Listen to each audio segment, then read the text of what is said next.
Ladies and gentlemen, please rise to welcome our dignitaries. His Excellency Dr. Kau Kem Horn, Secretary General of ASEAN. Please also welcome His Excellency Tetsuya Watanabe, President of ERIA, Professor Nobuhiro Aizawa, Dean of the ERIA School of Government, His Excellency Ambassador Takio Yamada, Executive Director of JIIA Center for Global Outreach, and Mr. Shingo Miyamoto, Director General for Southeast and Southwest Asian Affairs at the Ministry of Foreign Affairs of Japan. Excellencies, welcome. Excellencies, distinguished guests, ladies and gentlemen, please take your seats.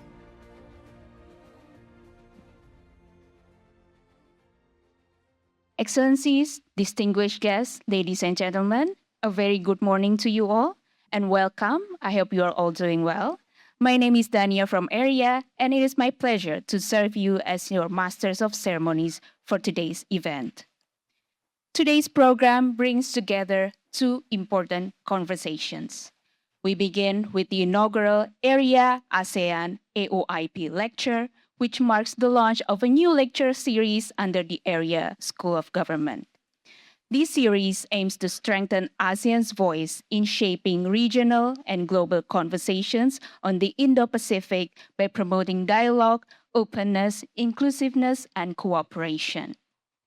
Following the lecture, we will continue with the ERIA-JIIA FOIP-AOIP Special Symposium, commemorating the 10th anniversary of the free and open Indo-Pacific.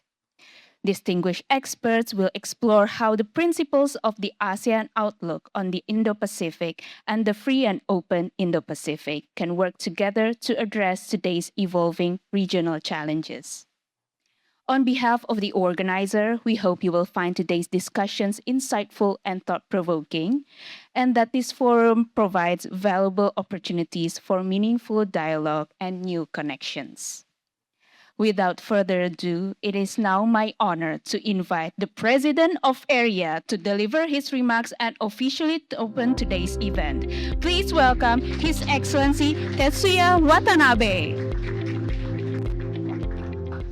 Very good morning, His Excellency Dr. Kau Kem Horn, Secretary General of ASEAN, Excellency Ambassador Takio Yamada, Executive Director, JIIA Center for Global Outreach and Executive Fellow, Excellency Shingo Miyamoto, Director General, Ministry of Foreign Affairs of Japan, Ambassador Siswo Pramono, Indonesia's Ambassador to Australia and Vanuatu, and Excellency Chan Banarit, Deputy Secretary General of the National Assembly of Cambodia, and Dr. Maria Monica Wihalja Fellow and Co-Coordinator of Media Technology at the ISIS USAC Institute, distinguished panelists and ambassador, guests and ladies and gentlemen.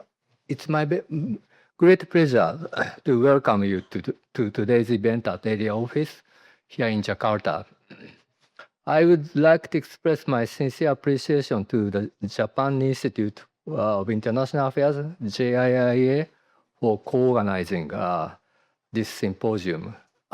ASEAN Outlook on the Indo-Pacific, AOIP, has gained renewed strategic importance as the Indo-Pacific enters a period of growing geopolitical uncertainties and intensifying power competition. It is therefore very timely to reflect on how the AOIP can better address today's regional challenges while ensuring it remains practical, forward-looking, and responsible. That is precisely why we are gathered here today to exchange views on how AOIP can uphold regional peace, stability, resilience, while reinforcing ASEAN's centrality and its convening power. To provide a dedicated platform for this discussion, today we are launching the ERIA-ASEAN AOIP Lecture Series.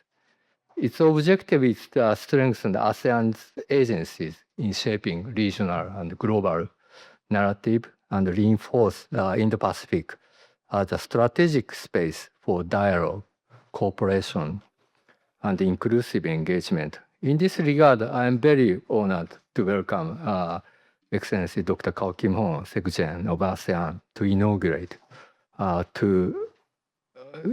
the ERIA-ASEAN AOIP Lecture Series. His steadfast leadership and commitment have been instrumental in advancing ASEAN's vision and agenda and its central role. And I would like to express my appreciation to Dr. Kao Kim Hon, as it was actually the idea of holding a AOIP lecture series came from him. And just 6 months ago, we met, we had a discussion. And now today we can finally launch the series, but this is the beginning of the series, and we are very honored to be inaugurated by His Excellency Dr. Kao Kim Hon. Today, following the inauguration of ERIA-ASEAN AOIP Lecture Series, we are very pleased to convene a special symposium marking the 10th anniversary of FOIP, Free and Open Indo-Pacific.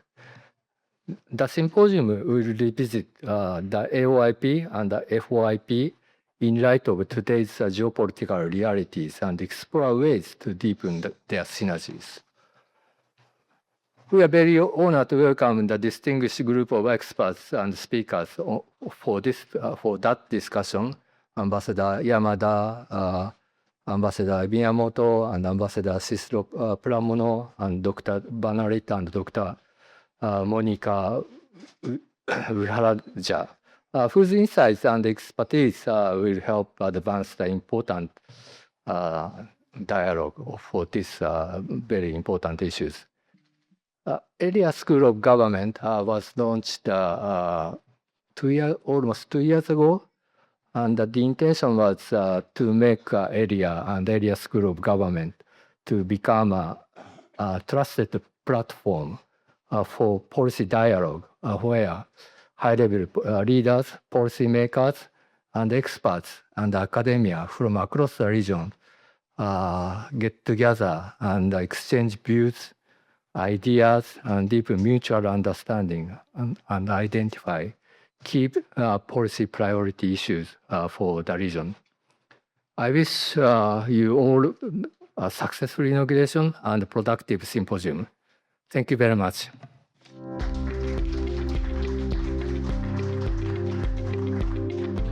Thank you very much, President Watanabe, for your thoughtful opening remarks. We now move to the inaugural ERIA-ASEAN AOIP Lecture.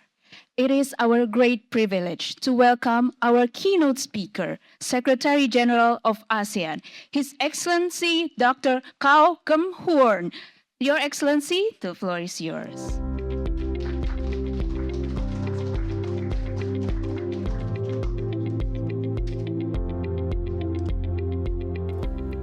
I see Professor Tatsuya Watanabe, President of ERIA, Professor Nobuhiro Aizawa, Dean and Managing Director of ERIA School of Government, Excellency Ambassador Takeo Yamada, Executive Director, Japan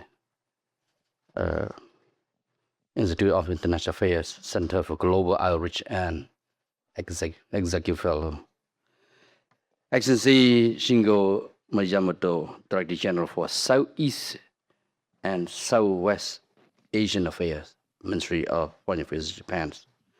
Excellencies, ambassadors, excellencies, distinguished guests, ladies and gentlemen, friends and colleagues, a very good morning. I wish to express my appreciation for the opportunity to join this joint symposium. Of course, as you launch this inaugural, the ASEAN Outlook on Indo-Pacific Lecture Series, convened to mark this joint symposium to mark the 10th anniversary of Japan's free and open Indo-Pacific strategy. In particular, I would like to thank the Economic Research Institute for ASEAN and East Asia area and the Japan Institute of International Affairs for organizing this event and bringing together policy makers, scholars, and practitioners to consider how cooperation between the ASEAN outlook on the Indo-Pacific AOIP and Japan's free and open Indo-Pacific can be strengthened. This symposium convenes at a moment that invites deep reflection.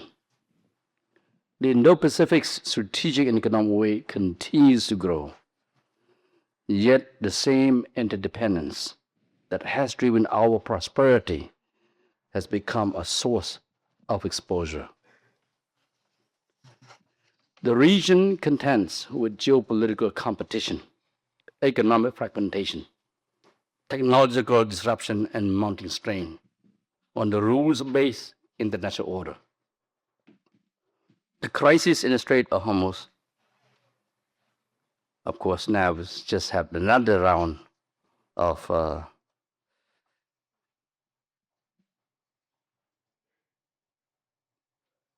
another new round of fighting. It's a forceful reminder of this vulnerability. The disruption of a single choke point reverberating through energy markets, shipping costs, and supply chains across Asia, among others. Connectivity carries risk as readily as it carries opportunity. Excellency, ladies and gentlemen, it is again this backdrop that ASEAN's position has remained consistent, and I would argue has acquired renewed relevance and resilience.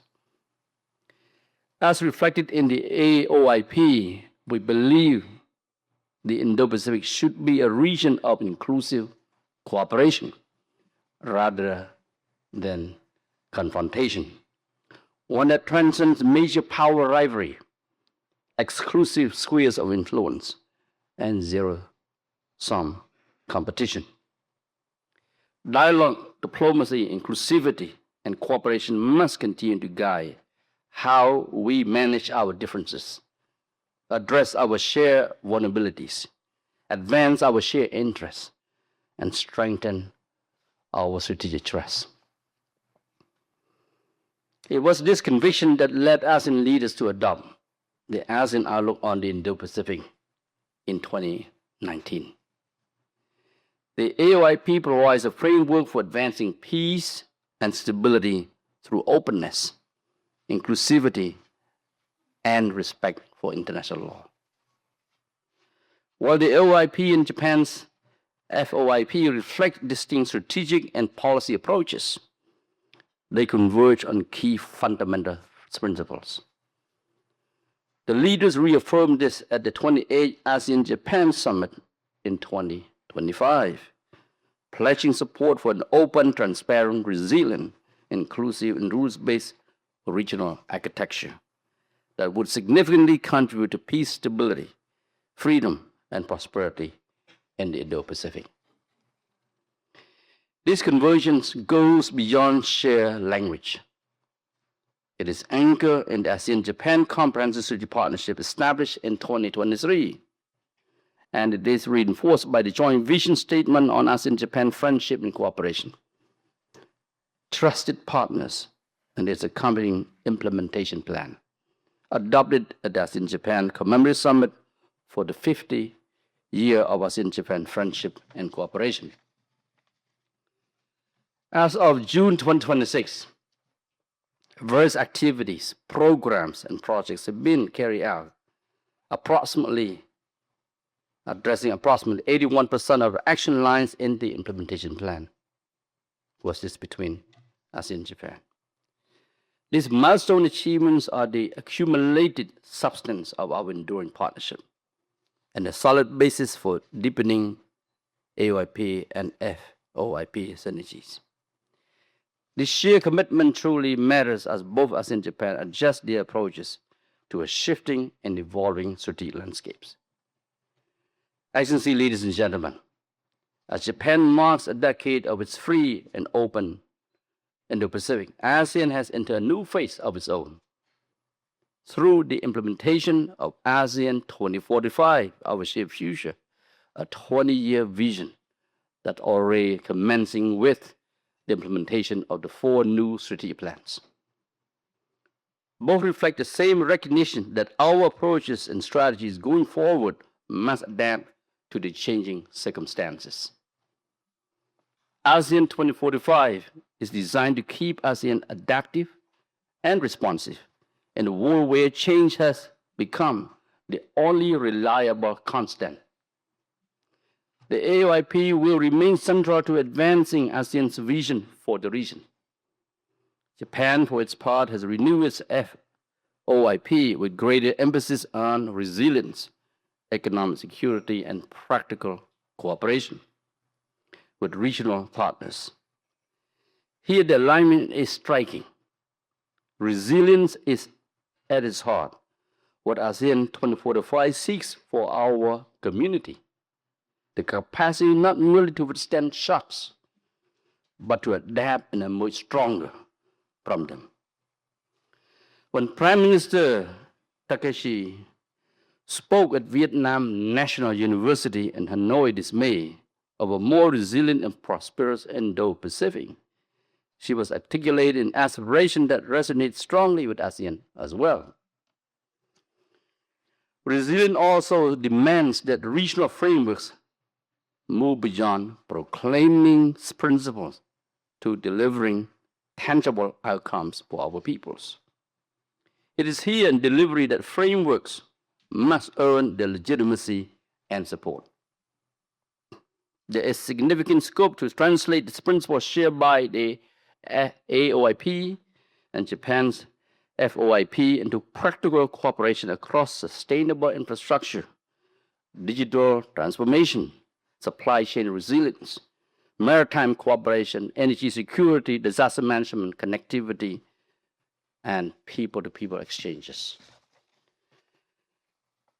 ASEAN and Japan can also deepen cooperation in emerging areas: cybersecurity, trusted digital ecosystems, and the responsible human-centered governance of artificial intelligence, supported by initiatives such as the Japan-ASEAN Co-Creation Initiative for AI, so that the technologies reshaping our society strengthen regional resilience and innovation rather than deepen our vulnerabilities.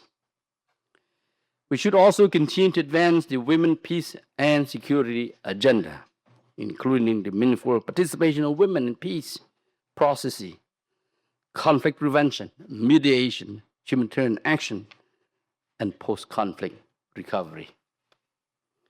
Empowering women as agents of peace and resilience contributes directly to sustainable development, social cohesion, and regional stability, and reflects our shared commitment to regional cooperation that is inclusive and people-centered, not merely in principle, but greatly in practice. I believe that the Japan-ASEAN Integration Fund, JIIF, will continue to play a central role here, supporting practical cooperation between ASEAN and Japan, and advancing AOIP implementation through concrete projects, programs, and activities. I encourage ASEAN's external partners, who also include Japan, to continue supporting AOIP implementation, including by aligning their own regional initiatives with its principles and priorities. Such support advances AOIP implementation and more broadly strengthens an open, inclusive, and stable regional architecture grounded in shared norms, principles, international law, multilateralism, and ASEAN centrality. As the Indo-Pacific landscape of security partnerships and multilateral frameworks continues to expand, it is precisely ASEAN centrality that gives this broader architecture its coherence and inclusive character, ensuring that the region's many cooperative frameworks reinforce one another rather than pull the region apart. Excellency, ladies and gentlemen, beyond strategic considerations, the economic dimension of Indo-Pacific cooperation carries its own growing weight. The convergence between the AOIP and FOIP that I have described extends to the architecture for trade itself. Both ASEAN and Japan have agreed on the need to enhance cooperation to address emerging disruptions and seize all opportunities in trade and investment. This includes the possible upgrading of the ASEAN-Japan Comprehensive Economic Partnership, ASEAN agreement. Our shared aim is to sustain the momentum of open trade at a time when protectionist headwinds are gathering from more than one direction. Alongside trade, the security of our shared maritime domain remains fundamental to the prosperity of both ASEAN and Japan and the wider region. The Indo-Pacific encompasses some of the world's busiest sea lanes and most critical maritime choke points, carrying the trade, energy, and supply chains that underpin both regional and global prosperity. The recent disruptions to maritime shipping have underscored how instability at sea can rapidly reverberate through the global economy.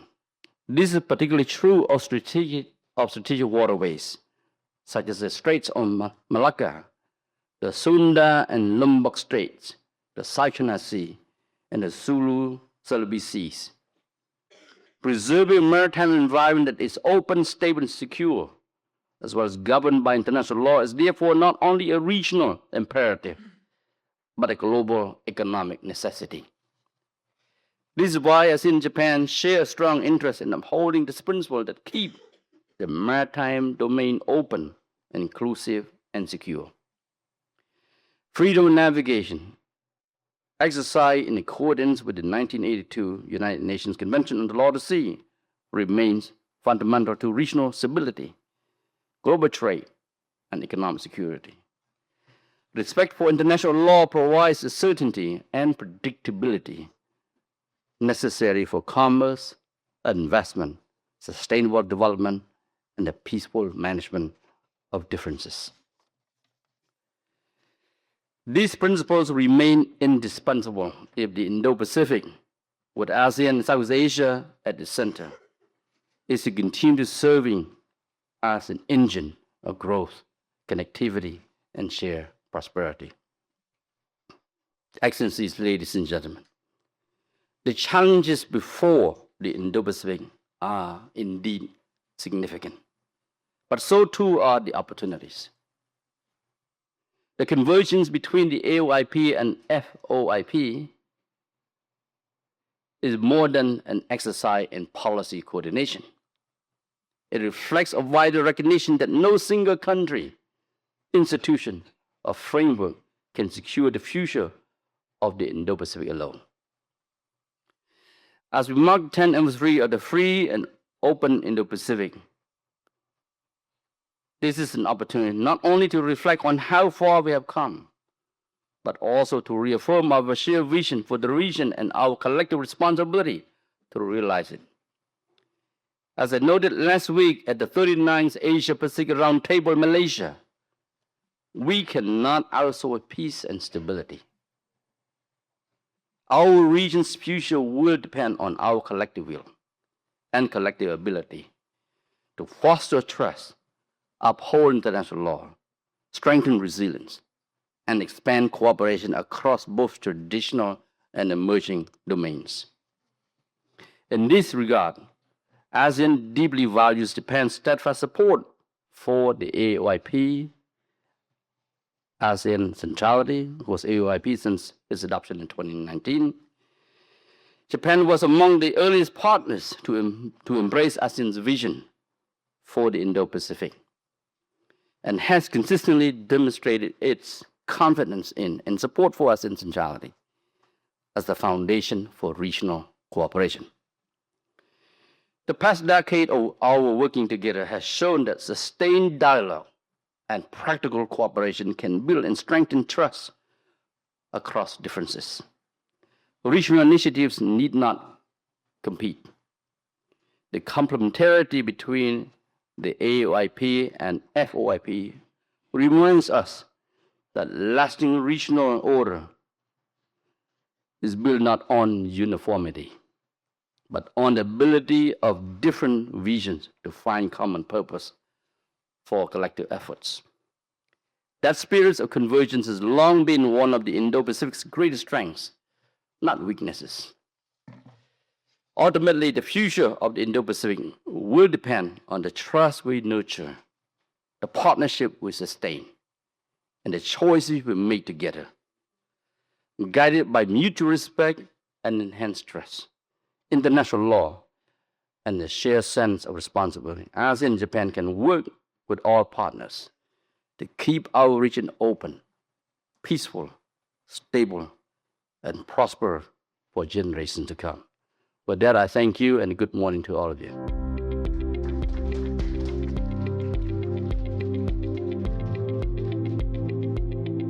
Thank you very much, Your Excellency, for sharing those valuable insights. Please come forward and take a seat in the front. So I would like to call once again His Excellency Dr. Kau Kim Hor to please take a seat in the front, as well as to lead the moderated discussion and Q&A session. I would like to call Professor Nobuhiro Aizawa, Dean of the ERIA School of Government. Please take a seat here.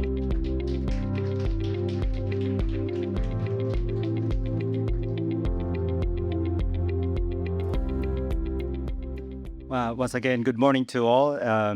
My name is Nobuhiro Aizawa, the Dean of the School of Government of ERIA. First and foremost, I would like to thank you, Dr. Kau Kim Horn, the Secretary General of ASEAN, once again for such an inspiring speech.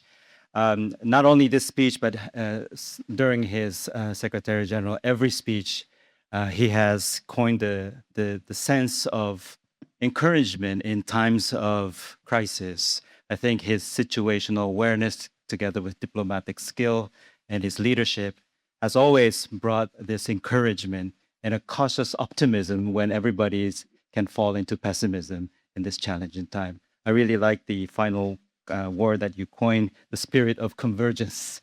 I think that really gives our foundation of why we work in when everybody starts to talk about a diverging concept and sometimes trying to rip things apart.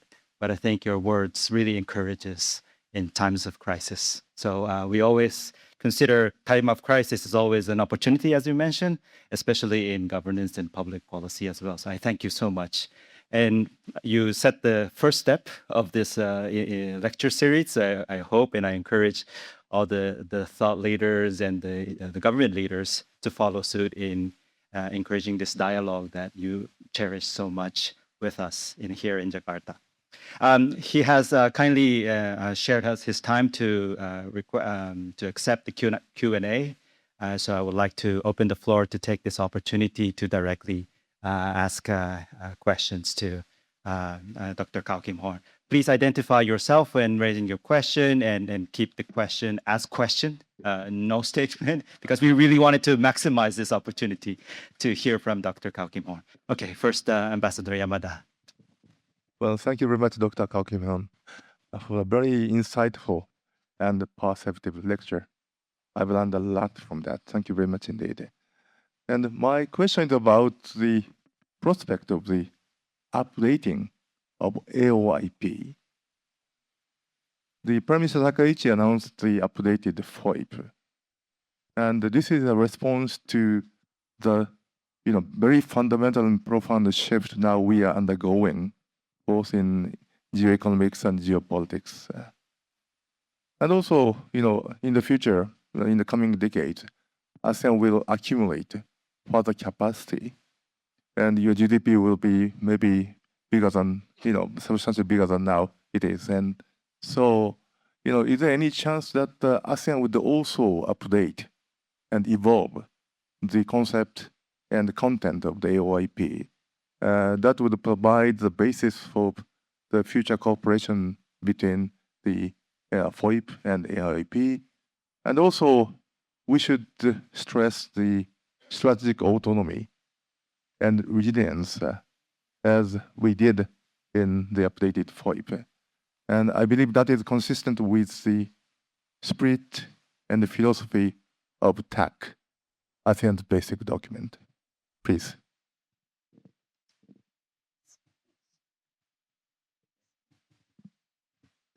Well, thank you very much, Ambassador Yamada, for making a very important point. Well, first of all, this year is a significant year for ASEAN. We will soon, within this month, be commemorating the 50th anniversary of the Treaty of Amity and Cooperation in Southeast Asia, or TSC. By the time we commemorate, we expect the number of high contracting parties, meaning all the countries that have signed and become the signatories to the TSC would become the high contracting parties. At the moment, we have 58 high contracting parties. We're expected to have at least 6 more signing in July here, this month, in Manila during our commemorative activity. So it's going to be over 60. So basically, the ASEAN footprints will be covering practically all regions around the world now through TSC. But I want to come back to the AOIP, meaning that this is the 7th year because it was launched back in 2019. So the AOIP continues to take shape, especially in 2023 during Indonesian chairmanship, when we move forward on to make sure that we focus on the 4 priorities under the AOIP. We have maritime cooperation, connectivity, sustainable development goals, and economic cooperation. So these are the 4 priorities under the AOIP. And of course, we have already moved on with practical cooperation. So I think this has really have made AOIP is not just a policy statement by our leaders, but move toward becoming the framework of cooperation. And of course, it's not only just among the ASEAN member states, but also with our partners, including Japan, for example, Australia, and others. So I think moving forward is that this implementation, the implementation of the various activities will not only raise the profile and visibility of AOIP, but also to convey the narratives of ASEAN beyond our own region. And I think it's important for us because, as you know, ASEAN also has established 55 ASEAN committees in 3rd countries and international organizations. And these committees are the extended arms of ASEAN around the world. And in fact, we will have another one coming up soon in Fiji, for example, that is in the process of setting up. But I would just say that the AOIP has been consistently being pursued by ASEAN collectively, but also individually in connection with our partners. So I would say, yes, this is one of the factors in enhancing ASEAN strategic autonomy. When you talk about ASEAN strategic autonomy, we must have our own strategies, our own frameworks, and of course, our own, I would say, mechanism in advancing them. So we have the AOIP, we have the TAC, we have also, besides also, of course, we use the ASEAN-led mechanisms through ASEAN +3, EES, and AOF. All of these are part of mechanisms that will strengthen the character of ASEAN strategic autonomy. Now, of course, you may also be looking at, because we've been trying already for some years now to advance the Southeast Asia nuclear weapon zone treaty, because we have been working with the 5 permanent members of the UN Security Council, the PERM 5, to accede to the protocol to the SONFAS Treaty. Because our region is that our leaders and are very clear that we're committed to non-proliferation. We're committed to a region that is free of nuclear weapons and all weapons of mass destruction. And that's another character of this ASEAN strategic autonomy. At the same time, through trade, I just want to look also this, that we are currently having 7 bilateral FTAs, include Japan, for example, Korea, China, Australia, New Zealand, India, and of course, Hong Kong. We are accelerating our negotiation with Canada for the first bilateral FTA with a country in North America. And we're undertaking was with support area of the full feasibility study on a possible bilateral FTA between ASEAN and the GCC, the Gulf Cooperation Council. So it will be a region-to-region FTA. At the same time, we have the regional comprehensive economic partnership in which Japan is part of it. The 15 countries which constitute the largest FTA that we have in the world. So all of this are defining the strategic autonomy of ASEAN. And with that, we do not rely on a single partner. We work with all partners. We engage all. So I think this is how we work to strengthen the ASEAN strategic autonomy. So I want, let me stop there, but I would say yes, let's see how member states would like to take this forward on AOIP, particularly during the upcoming 10th anniversary of the AOIP in the next 3 years. Thank you. Thank you very much. I cannot agree more of that strategic, the importance of the strategic autonomy comes from this conceptual, undertaking. And as we know that the global, narrative always structure our world like, say, great power competition or, bipolar, I think that brings our region lessen our strategic autonomy. Therefore, your initiatives and your reiteration of the agencies in the Indo-Pacific and the AOIP speaks extremely strong, because we already know too much in our history when our region is being, a sideline in the global narrative. What happens in our region, especially like when the word Cold War, it was not a Cold War in our region, right? So these narratives already have given us a lesson too hard to learn. So I think your initiative right now, having that situational awareness and putting that forward into strengthening our agency, I think that is extremely important point and an encouraging one to have a collective action. Thank you very much for that. Maybe we'll have one final question. Yes.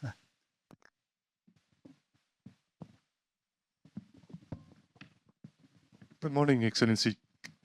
2 questions, if I may, on the AOIP Forum and on the peace and security. On the AOIP Forum, since 2023, ASEAN has organized the ASEAN Outlook on the Indo-Pacific Forum. It took different forms. So in 2023, it was a pledging conference on concrete projects. In 2024, it was a business conference. Last year, it was a Track 1.5 conference. So how do you see the future of the AOIP conference? And the second question on peace and security, you very rightly said that peace and security cannot be outsourced by ASEAN. So the primary responsibility rests with ASEAN. But how do you see the engagement of ASEAN with its external partners, especially those which have also an Indo-Pacific strategy, including the European Union? And by the way, I'm the ambassador of the European Union to ASEAN.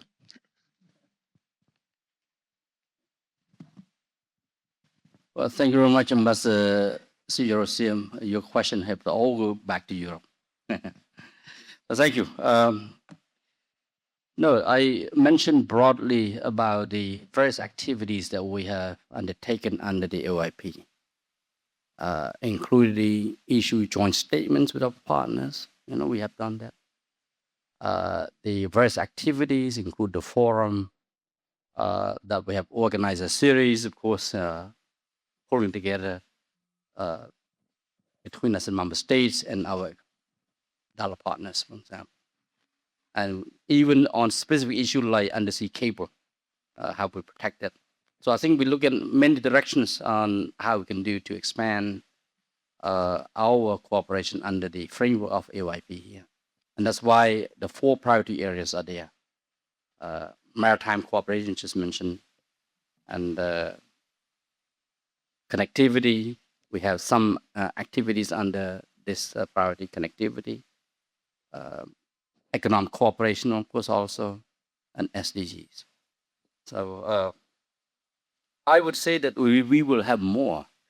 We're going to have more activities and programs that will continue to take place from now onward, because we see there is a value in what we do under the AOIP, and that will continue to give a more, I think, would be a clearer picture of what we mean by AOIP. Because you may remember, because there was a lot of questions that were asked just right after we launched the AOIP by our leaders. There were a lot of questions asked by our partners and others. What do we mean here? What's the difference between our AOIP and other Indo-Pacific strategies by our partners, include the EU as well, for example. So I think as we move on, our position will be much clearer, as they will be defined by not statements alone, but by the things that we do among ourselves, and of course in partnership with our partners. And I think that will provide clear examples, and of course also a clear demonstration of the commitment that we have. Because for ASEAN, we are a pillar of peace and stability in the region. We are a pillar of multilateralism. And that's what we want to do in this region. On the ASEAN's engagement with external partners, of course, as you can see, ASEAN does not choose sides. But our engagement has been consistent and will remain consistent. I must say that just very recently, just last month, we even had our engagement with the Russian Federation through the Member Summit. Because Russian Federation is our partner as well. Yes, of course, there are many differences that we have with our partners, but that does not mean we should not engage with the partners. So I think it's clear that that's why we choose to engage our partners. We currently have 11 dollar partners. We have also sectoral dollar partners and development partners. Of course, among the dollar partners that we have some now are comprehensive partners, because we have been able to work together and to elevate our partnership to the level that we want to see expansion of cooperation to cover more areas. And then that's why we've seen since 2021 the establishment of the CSP since then. Now, of course, with the EU, as you know, you can see we just had our ASEAN EU ministerial meeting at the level of foreign ministers that took place in Brunei, New Zealand in very recent, in late April. So now we're discussing on our 50th anniversary next year, what will be the substance and deliverables. And I think that's important for us as we seek to strengthen, to elevate a partnership. I think that's why our member states have been discussing this consistently with you with your side, and we have seen a lot of engagement between ASEAN and EU, particularly in recent years, and more so within this year, despite, of course, of what's happening globally. But I think moving forward is that, yes, we will continue to consolidate our relations, cooperation, partnership with all our external partners, and including also elevating some of our current partnerships to even higher level. And that's why I think that's what we've been doing now. For example, Canada, we are going in full swing now for this FTA negotiation because we want to finalize it within this year in preparation for the 50th anniversary next year between ASEAN and Canada. The same thing between ASEAN and the United States. We welcome now the new U.S. Ambassador Kevin Kim, for example. He's here, he's very active, and we're engaging with the U.S. Consistently. Of course, next year will be our important 50th anniversary as well. So I think we're looking at Japan, of course, is one of the oldest and long-standing partners of ASEAN, along with, I think the two oldest would be Australia and Japan, for example. So I think we have covered a lot of ground there. So I would say that, yes, coming back to ASEAN and EU, I think we have something very substantive between the two sides. And we look forward to ensure that we will be able to celebrate our 50th anniversary in the most meaningful way, and of course in the most substantive way. At the same time, we will, because next year, beside the 50th anniversary, we will have a change of our country coordinatorship as well. So we hope that our new country coordinatorship will continue to take the relationship on behalf of ASEAN, of course. But I believe that during Singapore Chairmanship next year, it's going to be a significant year for ASEAN because we also will be celebrating the 60th anniversary. So having said that, I wanted to sum up saying that we engage all external partners on the basis of trust, on the basis of our enduring relations, and of course on the basis of practical cooperation. And I think practical cooperation, look at numbers, look at statistics, how to define it from trade, investment, tourism, connectivity, among others. I think that was important. I want to congratulate the EU for moving to become the #1 source of FDI in ASEAN last year, 2025. So you have outpaced the US already to become the #1 of foreign direct investment, one source of foreign direct investment in ASEAN. So thank you. Thank you very much, Dr. Kawa, for such again, a very detailed, but and also very, promising, illustration of what's occurring in this region and the dynamics of it. I think, you have very much emphasized again the importance of engagement, which speaks to the word I really like, the spirit of convergence that the AOIP or the ASEAN is now demonstrating. And I think that really, is a sustainable effort, I think consistent effort of dialogue and also the institutional initiative that you have been emphasizing as well.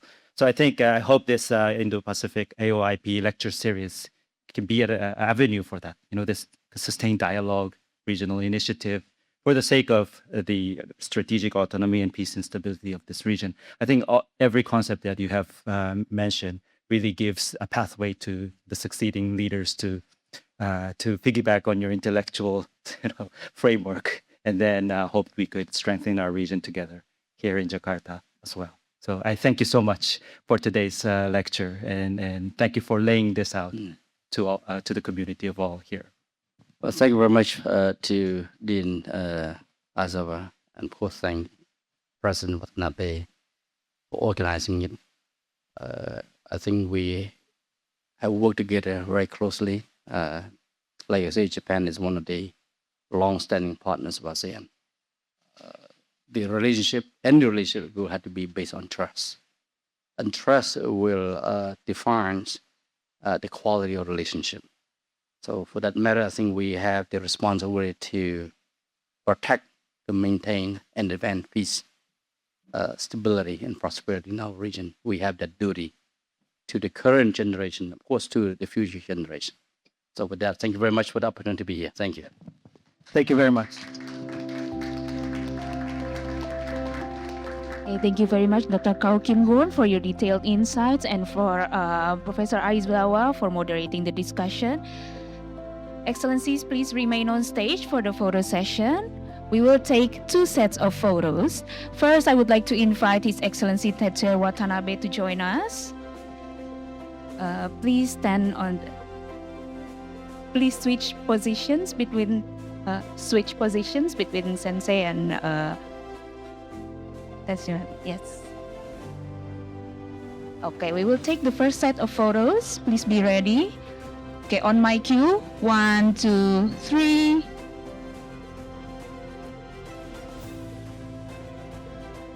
Once again. 1, 2, 3.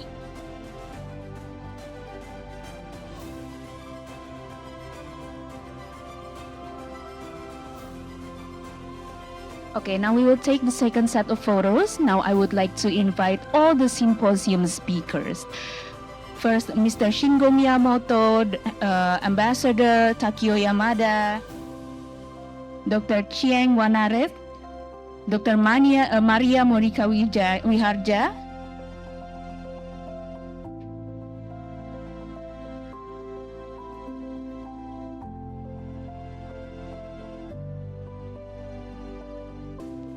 okay, on my cue. 1, 2, 3.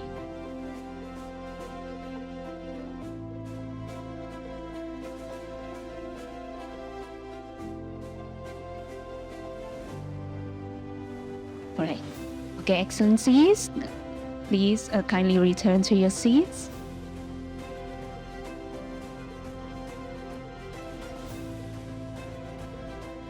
Now, ladies and gentlemen, we will adjourn for a coffee break. So please enjoy the refreshments that we have prepared for you and return here in 15 minutes. Thank you.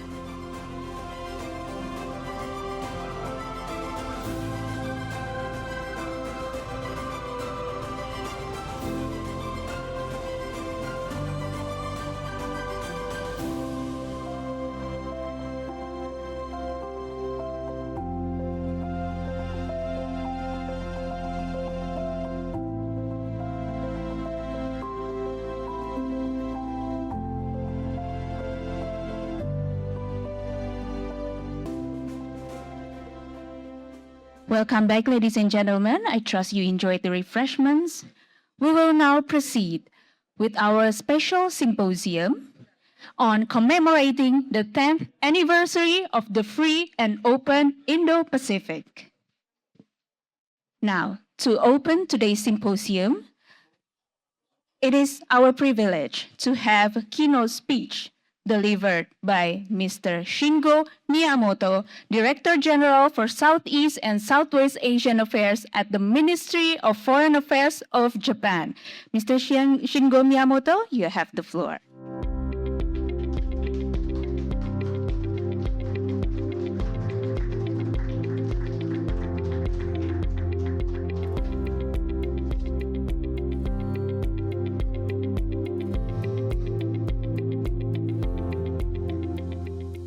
Distinguished participants, my longtime friend Watanabe-san, arigatou gozaimasu. Thank you.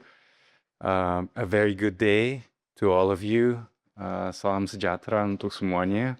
Terima kasih atas kehadirannya. My name is Shingo Miyamoto. I'm the Director General for from the Japanese Ministry of Foreign Affairs in charge of Japan's relations with ASEAN, and also all members of ASEAN, and also the South Asian countries. It's a great honor for me to be here. Thank you very much. My key message today is very simple. Japan and ASEAN are partners to be more resilient and prosperous together. under the vision of the Free and Open Indo-Pacific, FOIP, and AOIP, which share fundamental principles. This is not just a diplomatic jargon. It reflects Japan's genuine commitment to walking alongside ASEAN in an era of mounting complexity. Last year, when Malaysia was chairing ASEAN, I participated in the summit meetings with my prime minister, and this was the first time that she engaged with ASEAN. And I still remember vividly how the summit meeting coincided with the presence of the American president on the same day. And you can imagine how difficult it was to manage just the logistics of the meetings when all of the heads of state and government of ASEAN and the United States and Japan converged, in the same place on the same day. And it was even difficult to secure meeting venues because honestly speaking, I think the Americans, were just keeping all the rooms and no one else had control over those. But the point I wanted to make today in the beginning of my statement is that the ASEAN countries all got together and worked out the schedule and the meeting rooms to make sure that the summit meetings between ASEAN and the United States and Japan both happened at the same time. And I will also take note of the fact that the ASEC Plus meeting also happened. And this was, a crazy challenge, but it happened. And I think this is really testament to the fact that all of us attach a great level of importance in this or these frameworks of cooperation. I will also say, because I was with her the whole time, how our Prime Minister received a strong impression that all our partner countries, they attach a great importance to the cooperation with Japan. And she was greeted very warmly with every single leader of ASEAN, which I think has created this impression in her mind that, this is something that we need to uphold and pursue. So just wanted to say that at the outset of my statement. But moving on, I would like to talk a little bit about the new free and open Indo-Pacific vision, which our Prime Minister put forth when she visited Vietnam recently. I think at the baseline of all of this, there is a situational awareness that our government has on what is happening in the world surrounding us now. We believe that the international order is undergoing a lot of structural change. We are seeing some unilateral attempts to change the status quo by force or coercion, not just in our region, but in other places as well. We are also seeing increasingly accelerating technological innovation. We are also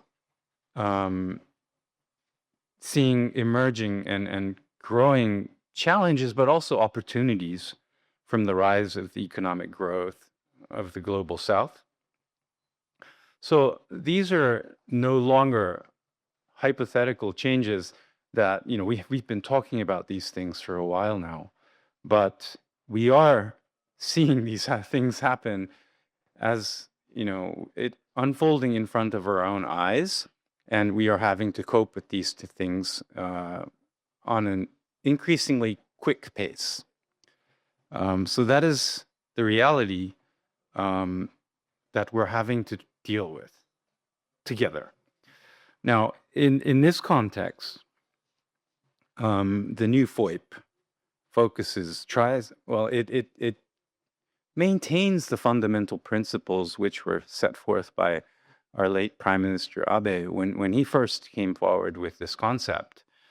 However, we have, I think, refocused its directional efforts to match the current situation, and the really important concepts that we have put forward are these two things.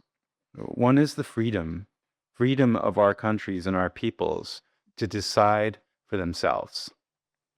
This is something that we really think is important in order for us to be able to navigate this really challenging times.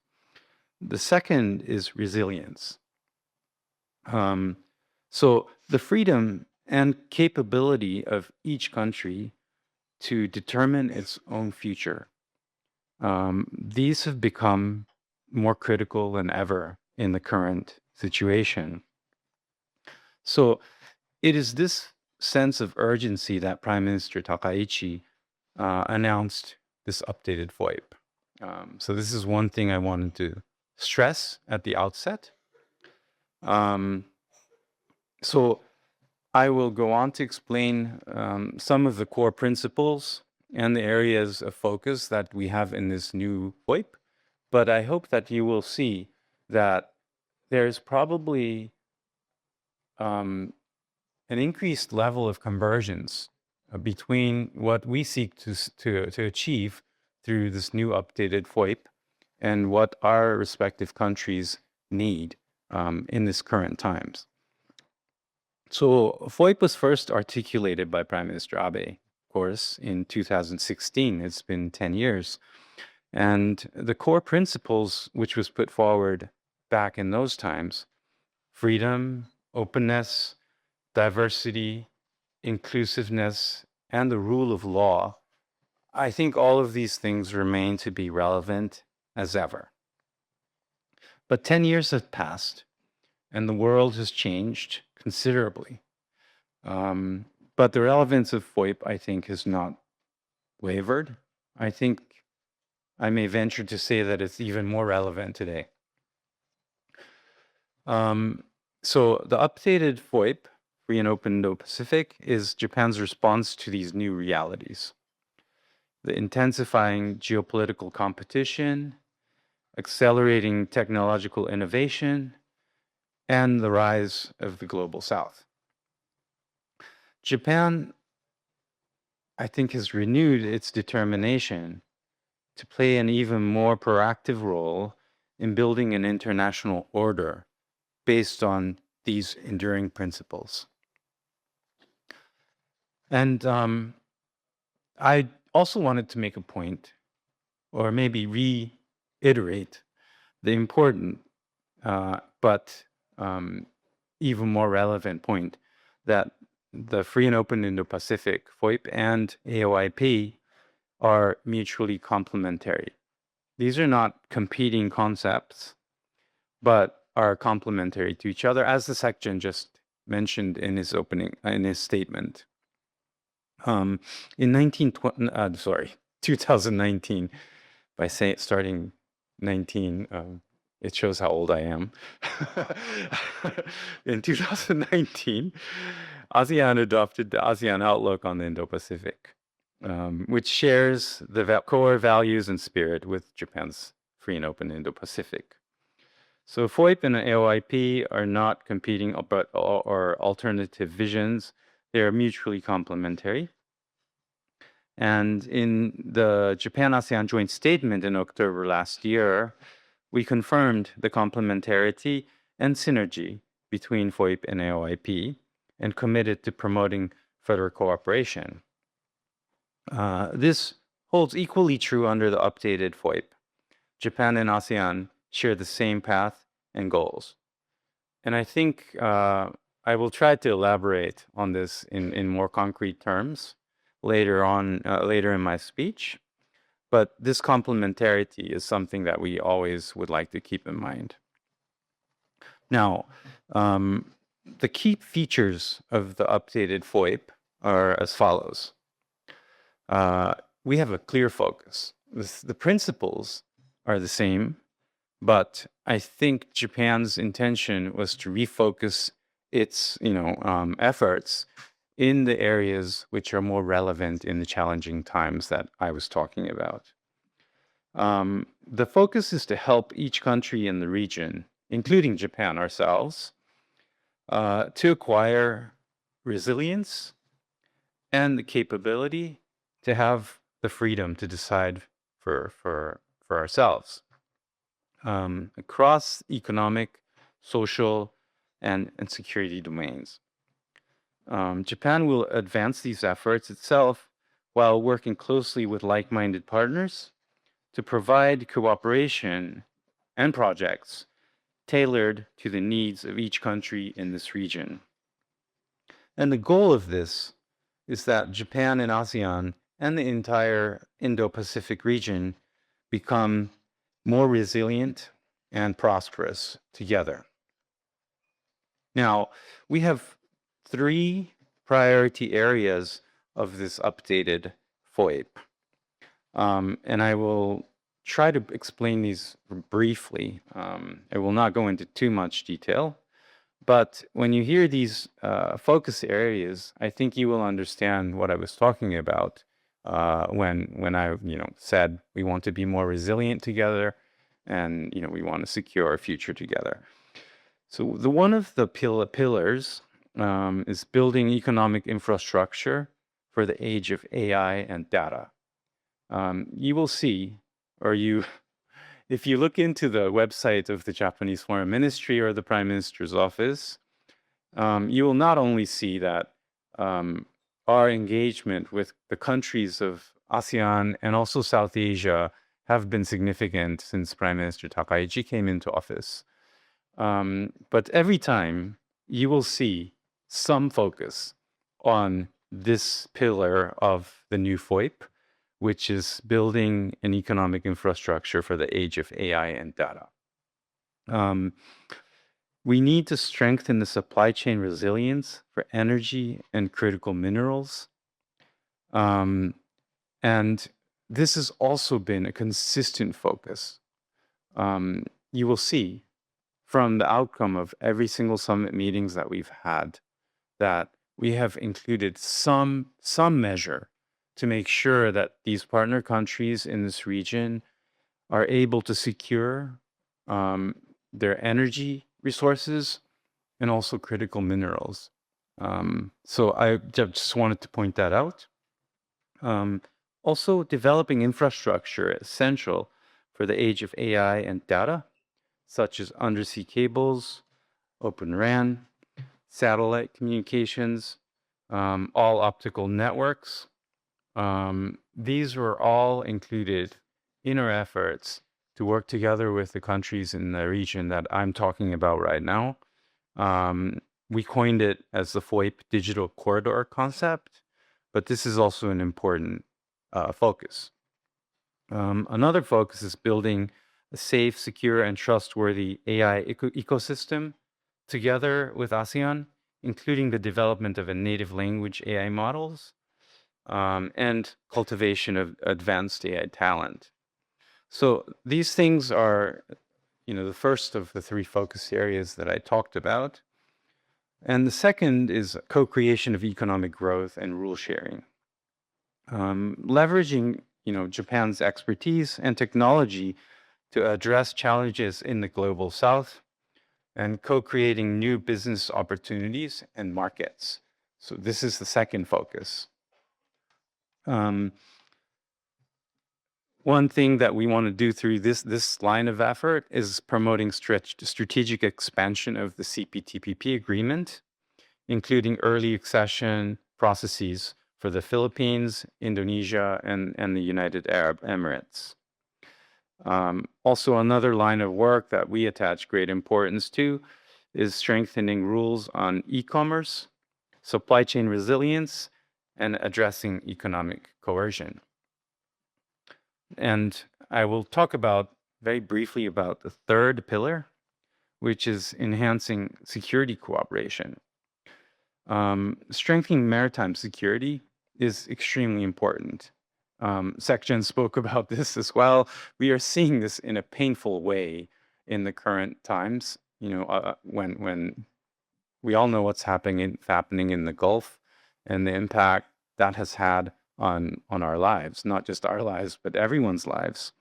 So Japan aims to strengthen cooperation with foreign Coast Guard agencies and enhance mutual capabilities through capacity building support and joint exercises. We will leverage our official development assistance and also official security assistance for security purposes to enhance the capability of our partner countries in the FOIP region. And we will also promote defense equipment transfers and cybersecurity capacity building. You will notice that Japan recently changed its very decades-long policy on arms exports. It's been substantially liberalized. We are working with Australia right now about the possibility of exporting a Japanese destroyer, but we can do such things now. And we hope to do this more and more so that we can enhance our collective ability to make sure that the passageways are safe for navigation for all our peoples. Now, those are the main concepts that I wanted to explain to you. But lastly, but not least, I wanted to, I guess, lead your attention to, I think, the fact that this concept is being met by a pretty high level of, I don't know, good reception by the countries in the region. And one example is the Asia Zero Emission Community Plus online summit, which my Prime Minister hosted in April of this year. Now, this was, in the initial stages of the energy crisis that we are all faced with. And I must say that this online meeting was planned in a very quick way, where we had maybe only a 1 week advance, lead time before we were supposed to get together in this online format. And we were tasked by our Prime Minister's office to make sure that this meeting happened. So if you can think about a 1 week notice time to get all the leaders from ASEAN plus, India and all those other countries to get together in this meeting, albeit the fact that it was online. And it was very challenging. But when the meeting happened, we were met with a surprising, happy response because we got most of the leaders from ASEAN and the region as well to come together and discuss the escalating situation in the Middle East and how this has posed a serious threat to energy supplies and supply chains. And we were the hardest hit, those of us in Asia, by this. So we announced that we would launch the Power Asia initiative and, aiming to enhance the resilience of this region. And the fact that all of those countries came together and discussed this, and we are now implementing this. Every meeting that we have with these countries in the region has an element of implementation of this. I'm not going to say that this will resolve all the issues, but we are trying to play a meaningful role in making sure that this region can survive this together and also prosper together and come out stronger together. So I would encourage you to maybe try to go to the Japanese Foreign Ministry's website or the Prime Minister's office's website. We have a log of all of these things that I just mentioned, And, we have a pretty good readout from each of these meetings as well. And I think you will see what I was talking about. There is a consistent and persistent, I would say, effort by our current government to make sure that we are addressing these challenges, which I outlined just now, together. And so I will come back to my original point, which is the convergence of, policy and direction between Japan's new FOIP and the AOIP. And I think we can talk about how we can update these things, as was, discussed in the previous session. Going to my closing remarks, FOIP it's not an imposing thing, where we try to impose one way of doing things. It's a very flexible approach, practical approach. And I think our Prime Minister, it's not in my text, but my Prime Minister said something like, there's a FOIP for everyone. There's a FOIP for Indonesia, or FOIP for, Cambodia, a FOIP for Japan as well. The important thing is that we're trying to pursue all of these things for the good of our own countries, but then there's a lot of convergence in our goals and efforts. Oh yeah, it's written here. I was supposed to say this, so good. We are all countries that want to be more resilient, that are making our own choices.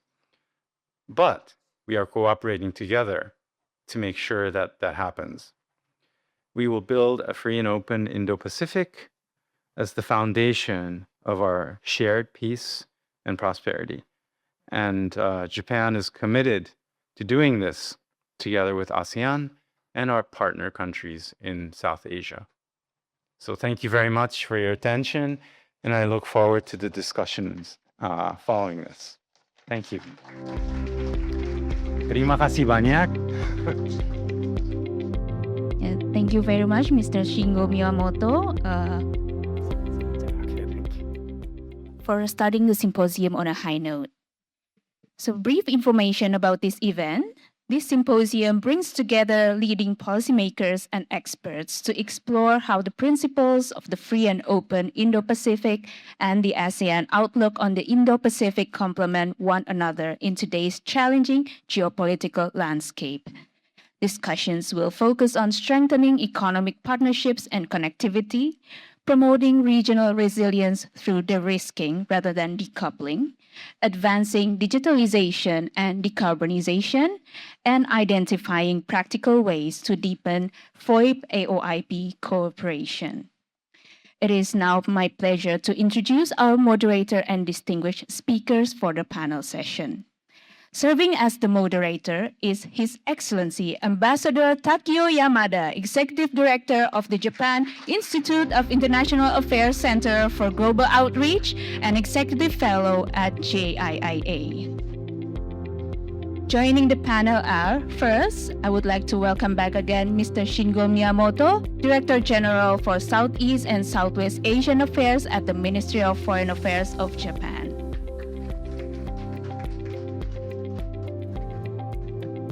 Now joining us virtually is His Excellency Ambassador Dr. Siswo Pramono, Indonesia's Ambassador to Australia and Vanuatu.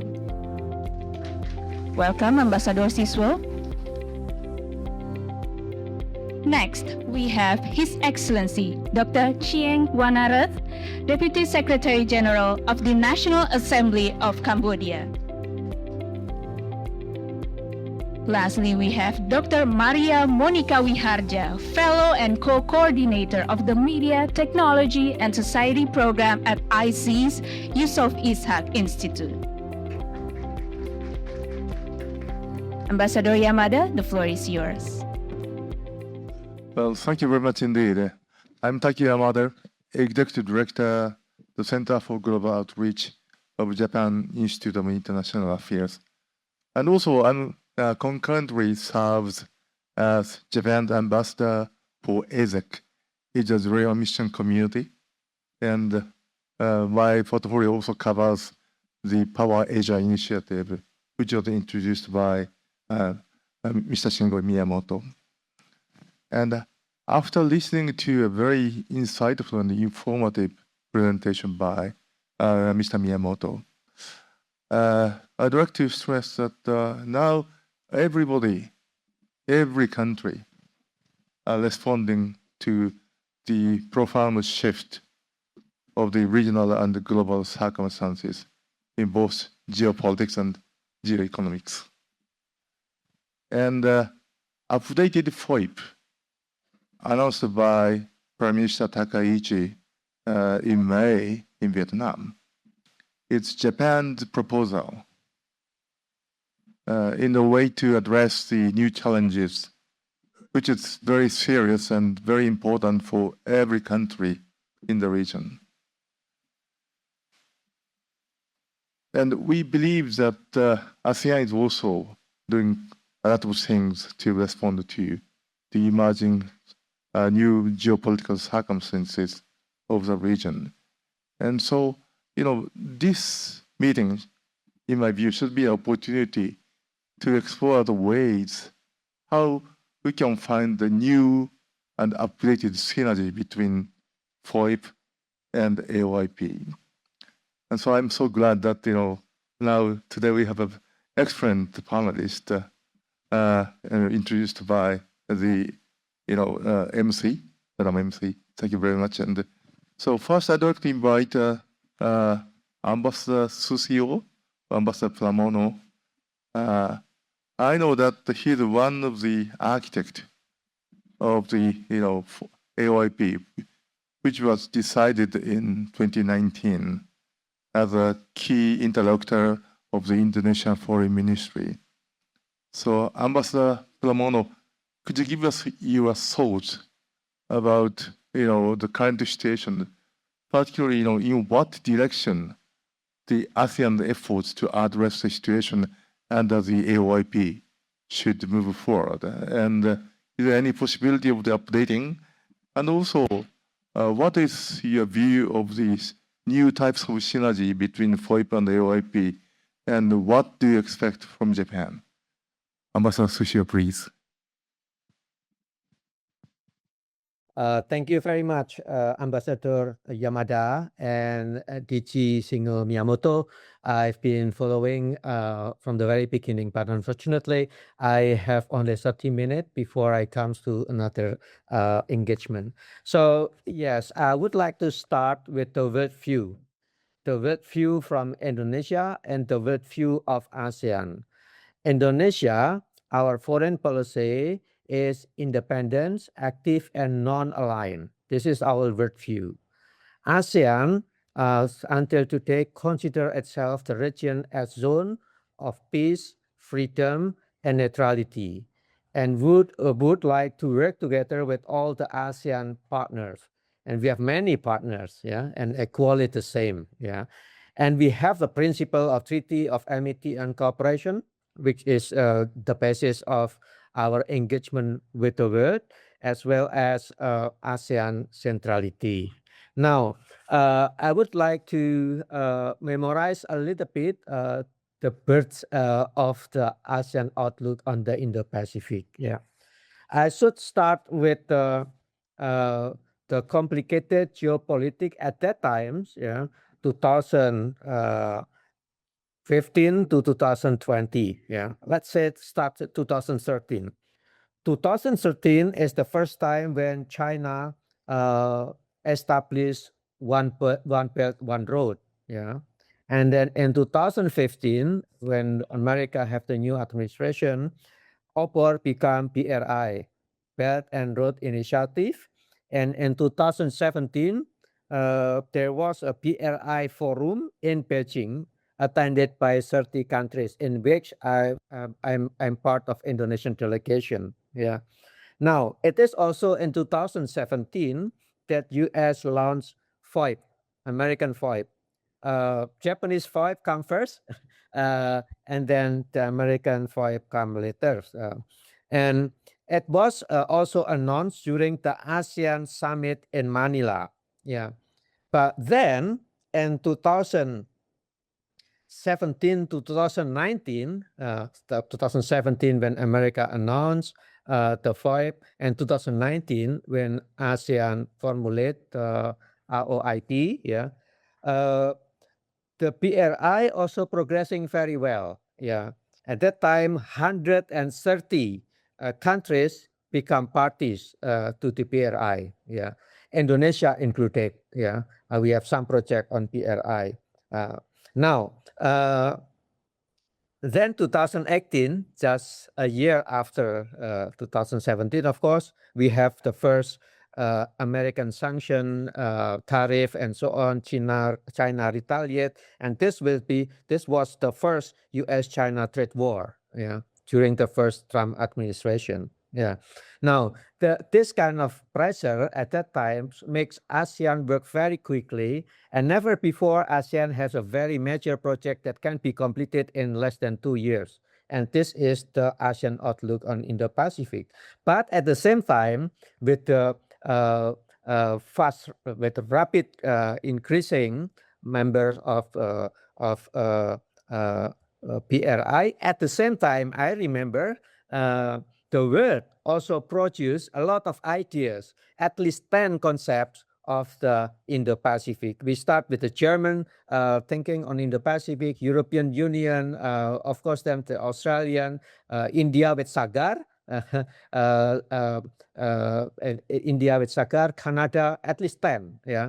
And this kind of things makes our Indo-Pacific and ASEAN become molded by the situation, being molded by the situation. So we design our ASEAN outlook on Indo-Pacific still very strong in ASEAN principle, but at the same time very flexible, very inclusive. Yeah, it actually set a certain principle and 4 clusters of cooperation: maritime cooperation, connectivity, and Thailand come up with connecting connectivity, UN SDGs, and economic cooperation. But this was in 2019, and then we plunged into COVID.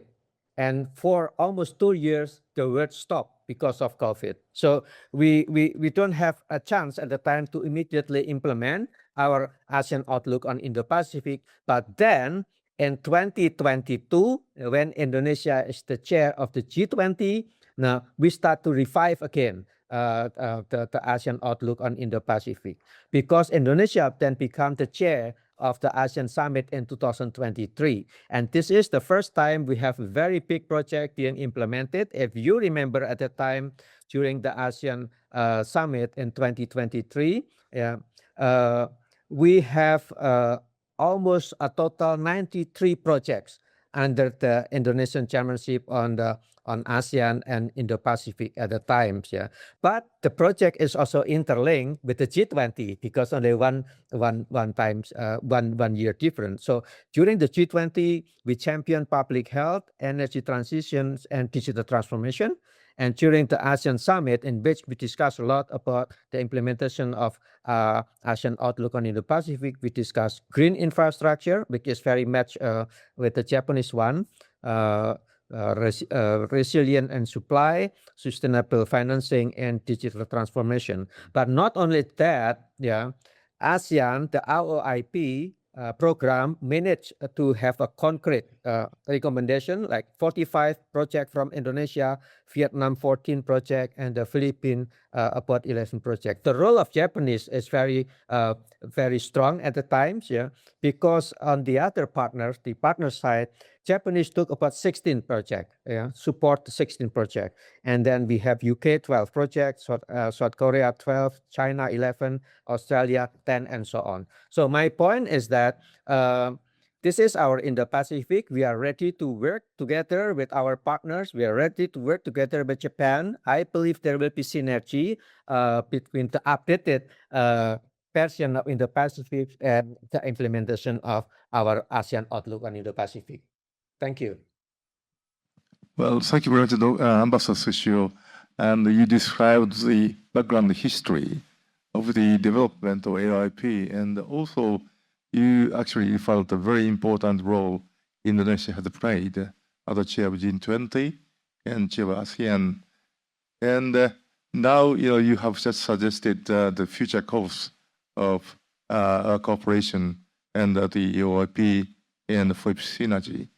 And well, I understand that you are a bit reserved on that point. That's still you're serving as an ambassador, and I understand it at that point. But maybe later, please share your thoughts, privately, with us. I'm sure that you have a lot of ideas on that. And next, can I invite Dr. Vanalit first, maybe? And he's one of the experts of the region, and he also knows Japan very well. I'm very surprised about his Japanese language, actually. No. Yeah.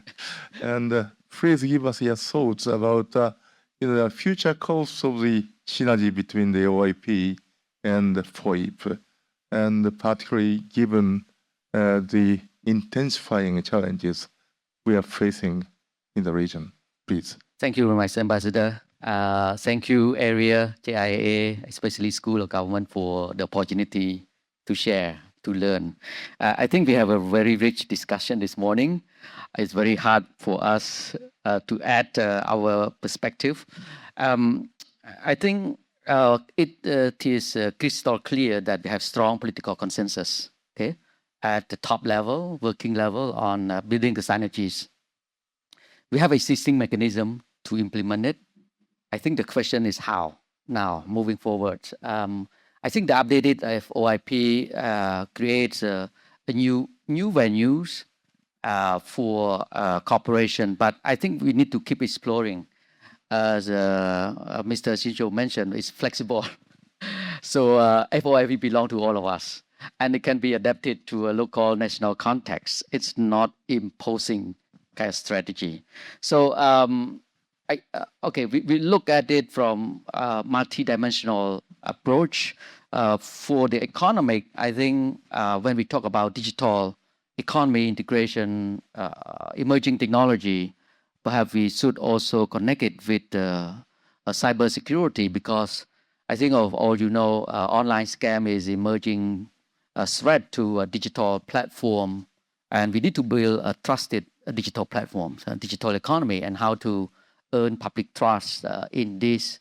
I think we need to work together on how we connect digital economy with the cyber security, more synergy between these two. And I think Cambodia, as a victim of online scam, is trying to figure out how we can promote digital transformation, fintechs, telecom, while we can preserve our national security and international security. So that's one thing. On a social cultural thing, I think in the updated version also mentioned about people-to-people ties. I think this area and the School of Government can do more in promoting these people-to-people exchanges. I think the AOIP Lecture Series can be carried out in various cities around the region, not only in Jakarta. So you have to rotate so that you can disseminate this wisdom and the spirit of working together. It's not only convergent, but working together, doing things on the ground. So that is people, because at the end of the day, it's about earning trust and support from the people on the ground and benefit them on the ground. And I think Japan and ASEAN share this people-centered approach. But how do we define people-centered approach? People-centered approach, governance, innovation, international cooperation. It's still vague, but I think we can work on more elaboration on this people-centered approach. Security, because I'm more in security of things, so I will elaborate more on this security dimension of FOIP and AOIP. A lot have been said about maritime security. I think this is perhaps the most critical at this stage. If we look at the global situation and regional situation, you may know what's going on between Cambodia and Thailand with regards to the Gulf of Thailand overlapping claims. So after Thailand decided to withdraw from the MOU 2001, Cambodia opted to compulsory conciliation under UNCLOS. And this situation also encouraged and forced Cambodia to ratify UNCLOS. Even though we signed it in the 1980s, we haven't ratified it until lately. And at the parliament, we are speeding up ratification process, because we see the urgent need to maintain this maritime rule-based maritime order. So hopefully, I think under the compulsory conciliation, Cambodia and Thailand can come with a joint solution to our lapping claims. So that is emerging maritime kind of challenges that we're facing in addition to already existing maritime security in the South China Sea, East China Sea, and so on. So maritime security is important, and Japan have offered critical support to capacity building. But I think we need more support in this kind of legal dimension of it. Produce more maritime lawyers to Southeast Asia. So maybe, I don't know whether School of Government, you have a maritime security, maritime law program. So to invite various legal experts on maritime affairs to come to study in Japan or at area, so that we can build the capacity of maritime issues. Second, transnational crimes. And this transnational crime also very emerging complex. And I mentioned earlier about cyber fraud, cyber crimes, and online scams. I think this is new to Japan and also quite new to all of us when coming to the war on online scam and cyber fraud. So this is something that I think perhaps under FOIP and AOIP, under the framework of security dimension, we can focus more on this. Thank you very much. Well, thank you very much, Dr. Van Liet. And you covered a lot of very important areas. The importance of the cybersecurity in the age of the interconnectedness and weaponization of the interconnectedness. And also the importance of the people-to-people approach, and maybe importance of trust among the like-minded countries. And also, you refer to the maritime security, one of the most critical issues.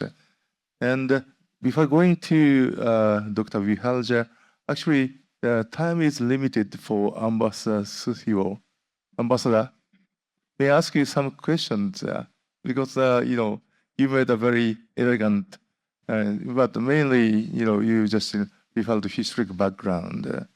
And particularly, you are serving in Australia, a very important critical point for the Indo-Pacific. And so, can I ask you your views about the prospect or about the need for the future in both economic security, including the energy resilience and also maritime security?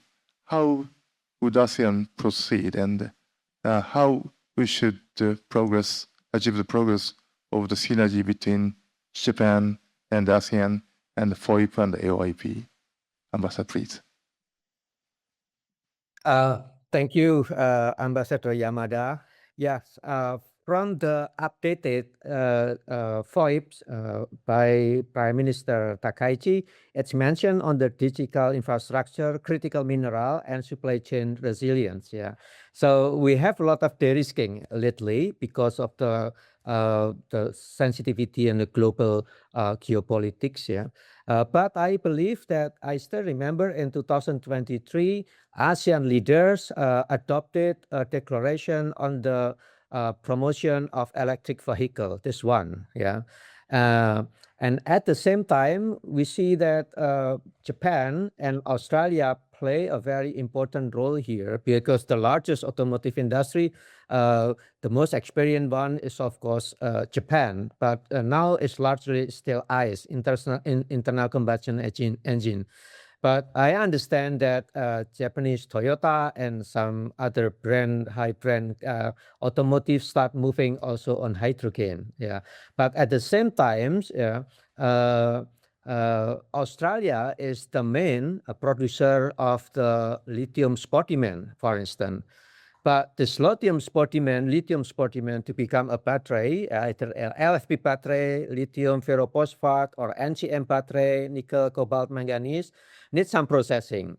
Now, it is ASEAN countries, because if we look at the contribution of ASEAN manufacturing to GDP, normally 20%. Indonesia is perhaps 18, 19%, Vietnam more, but roughly 20, 22% of our manufacturing contribute to GDP. Yeah. Now, this is one.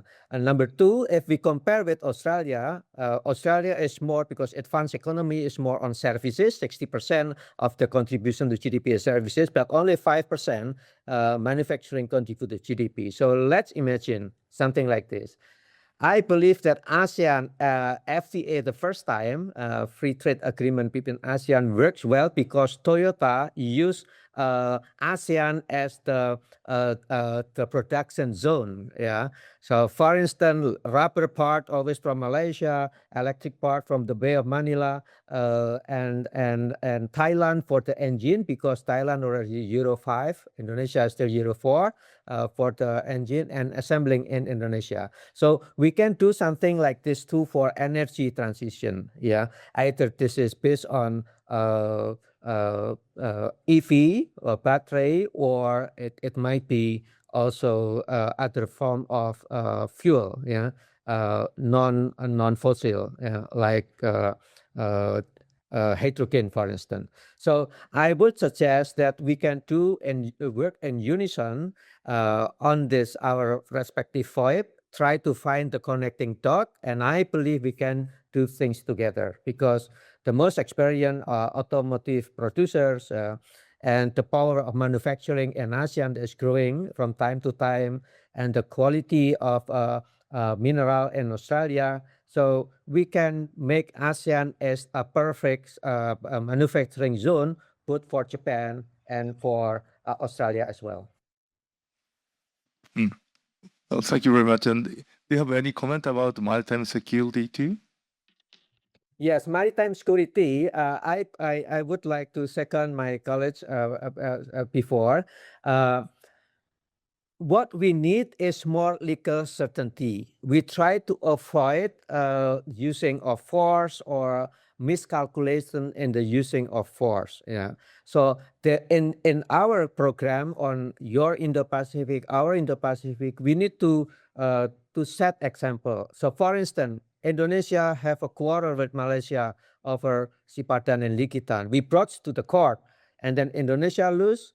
Indonesia accept the fact, accept the decision of the court.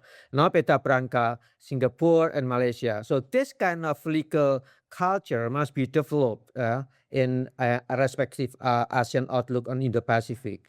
We need to have more lawyers trained on international law, specifically to address the issue in maritime security and in the Indo-Pacific. Yeah, I think this is very important. Look, every time Indonesia have a quarrel with countries and put the case on the court, we always hire many foreign lawyers. It's very expensive too.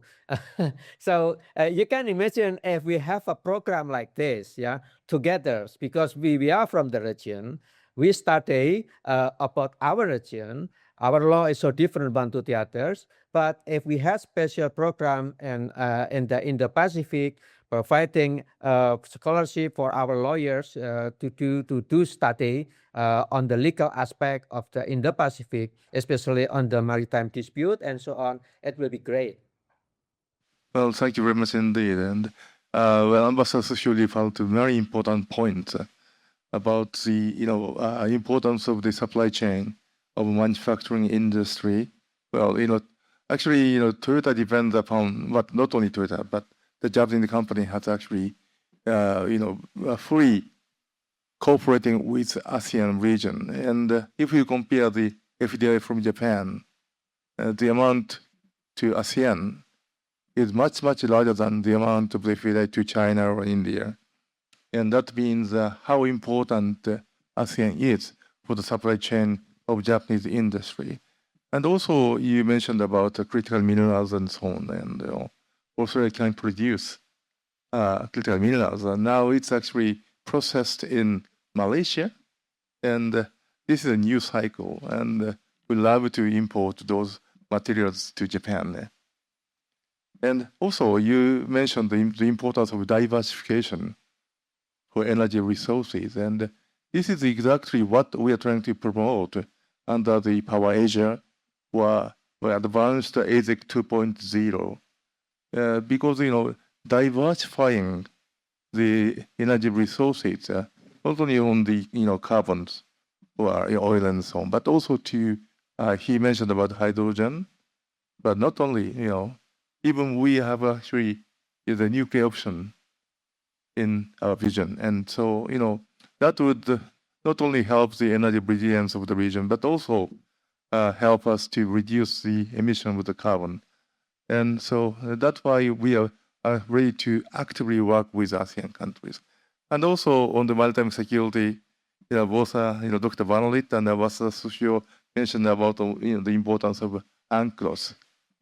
And the rule of law now being challenged, but we are stressing the importance of the rule of law. And also, particularly in UNCLOS, we have a lot of experts in Japan. And my mentor is, Ambassador Yanai, who used to be a chief judge of the, International Tribunal of UNCLOS. And also current judge from Japan is the former ambassador to Cambodia. And so, we're very happy to cooperate with you, actually. Thank you very much, Ambassador. And now, I'd like to go to Dr. Vihalja. Please give us your views.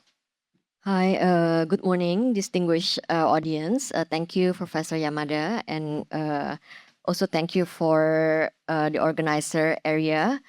Good morning, Mr. Watanabe, and also GIIA as part of the host for today's event. So I've been tasked to talk about the relevance of diplomatic and strategic concept of AOIP and FOIP for geoeconomics. I have to make a disclaimer that I'm not an expert on AOP or FOIP, so I'm going to focus more on the geoeconomic side of the discussion. First, let me begin by highlighting what I see as the key strategy concept of AOIP and FOIP. I think SecGen this morning has already laid out about the key principles of AOIP, but let me just repeat it again. The AOIP rests on several guiding principles: ASEAN centrality, openness, transparency, inclusivity, a rules-based framework, good governance, respect for sovereignty, non-intervention, and complementarity with existing cooperation frameworks. It targets openness, inclusivity, and ASEAN centrality. When I read the AOIP, I think there are three statements that I thought would be worth highlighting. The first one is when it states that ASEAN should be an honest broker within the strategic environment of competing interests. The second statement that I like to highlight is when it reaffirms that the outlook is intended to be inclusive in terms of ideas and proposals. And the third statement that I would like to highlight is the call that the Indo-Pacific as the call for Indo-Pacific to be a region of dialogue and cooperation instead of rivalry. So I think ASEAN is very explicit in terms of what it wants. It wants the region to be open, inclusive, and balanced amidst the major power rivalry. I try to avoid the word neutral because I think we can never be neutral, but we need a balanced approach. By open, inclusive, and balanced posture, it also indirectly implies being open to engage with any country that the SecGen already mentioned also this morning, and not taking sides in geopolitical rivalries.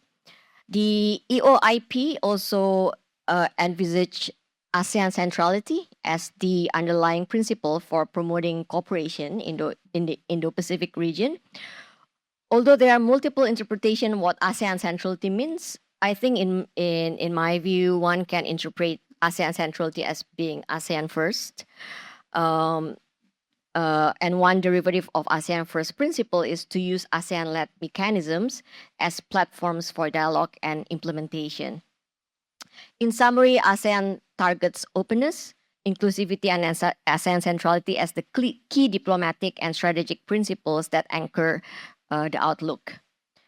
Although in Japan's FOIP, it concurs and fully supports AOIP, FOIP is not the same as AOIP. That's why we have this discussion to make it more convergent and to look for more synergy.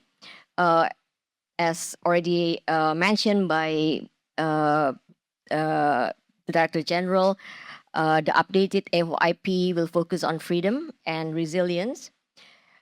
The differences between AOIP and FOIP can be expected. We have different historical background, we have different geographical location, we have different institutional trajectories. However, how we resolve these key differences between AOIP and FOIP, I think will determine the geoeconomic dynamic in the region. As already mentioned, we're not looking to compete, but we're looking to complement.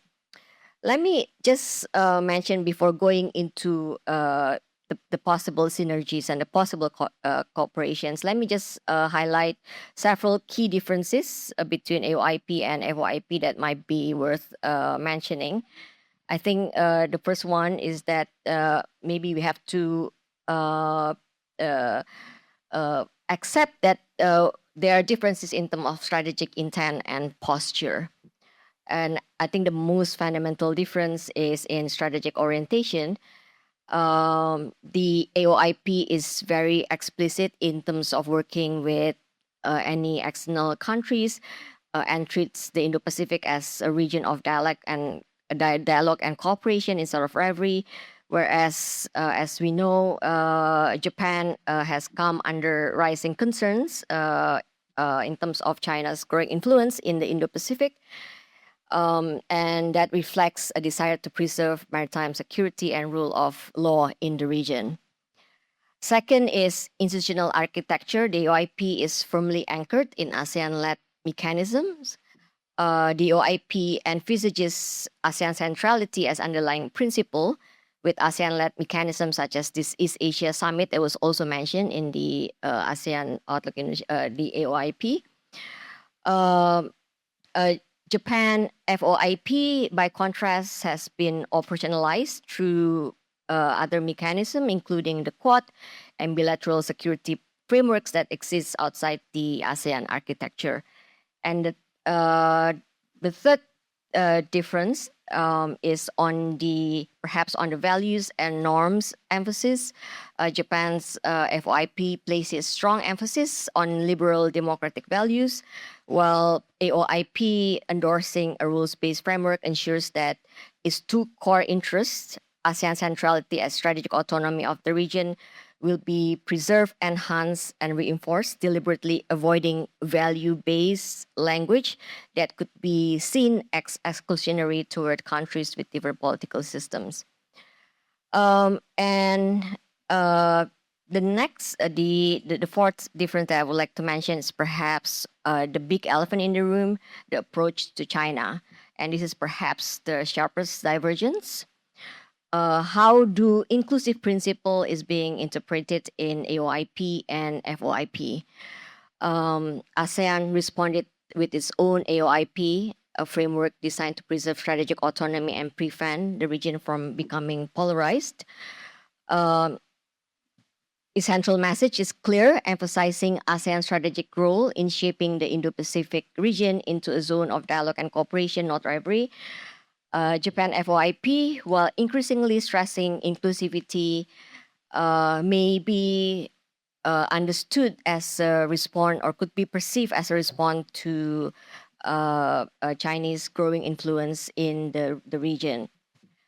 However, there has been convergence over time, as already mentioned by speakers earlier. There's been convergence over time. Despite these differences, there's been notable convergence. ASEAN's announcements on its outlook on the Indo-Pacific in 2019, including many of the AOIP values, such as the importance of the rule of law.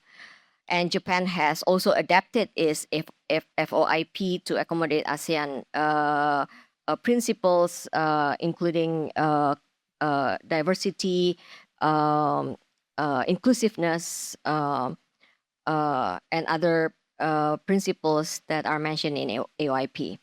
So what are the implications of these differences in geoeconomics?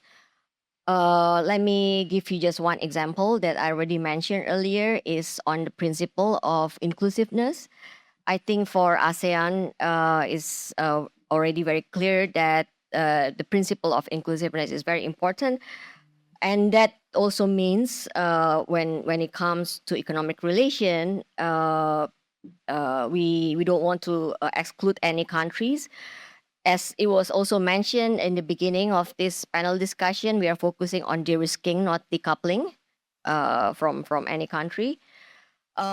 Just to highlight the importance of China in ASEAN, for example, ASEAN relies on China for its intermediate inputs and capital goods. Without Chinese intermediate inputs and capital goods, ASEAN won't be able to produce and export so competitively.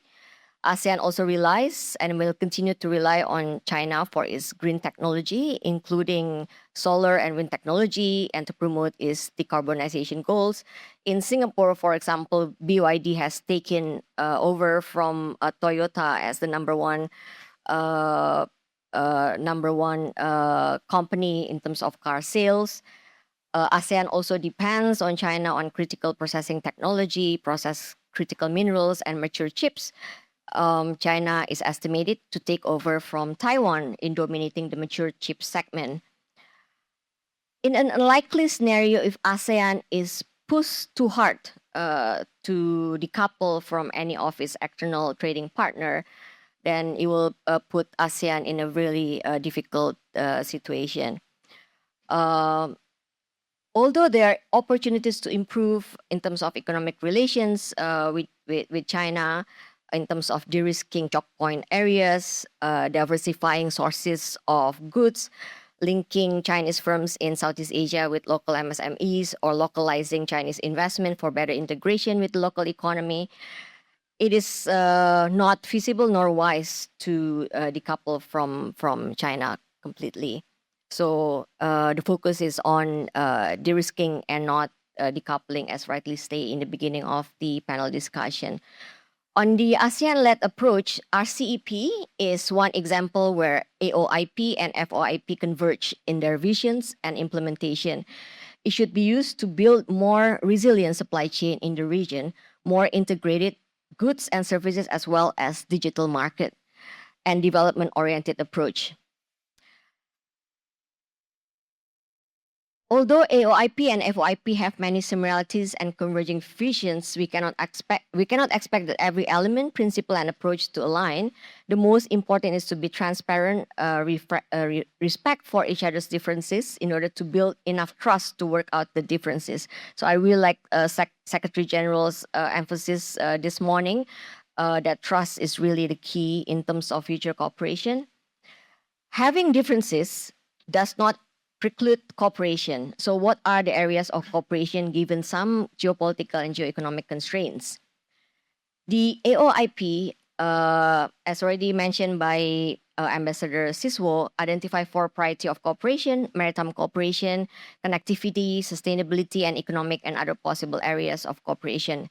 Meanwhile, FOIP 2.0, as already mentioned by Director General, emphasizes building hard and soft infrastructure for AI and data, including in energy and critical minerals, public-private collaboration and co-sharing, enhance security for regional peace and stability. So let me highlight 3 broad key areas for cooperation. The first one, I think, is to embolden and strengthen the existing and more forward-looking ASEAN-led initiatives. In the technology front, they include ASEAN framework for integrated semiconductor supply chains that ERIA has helped to design.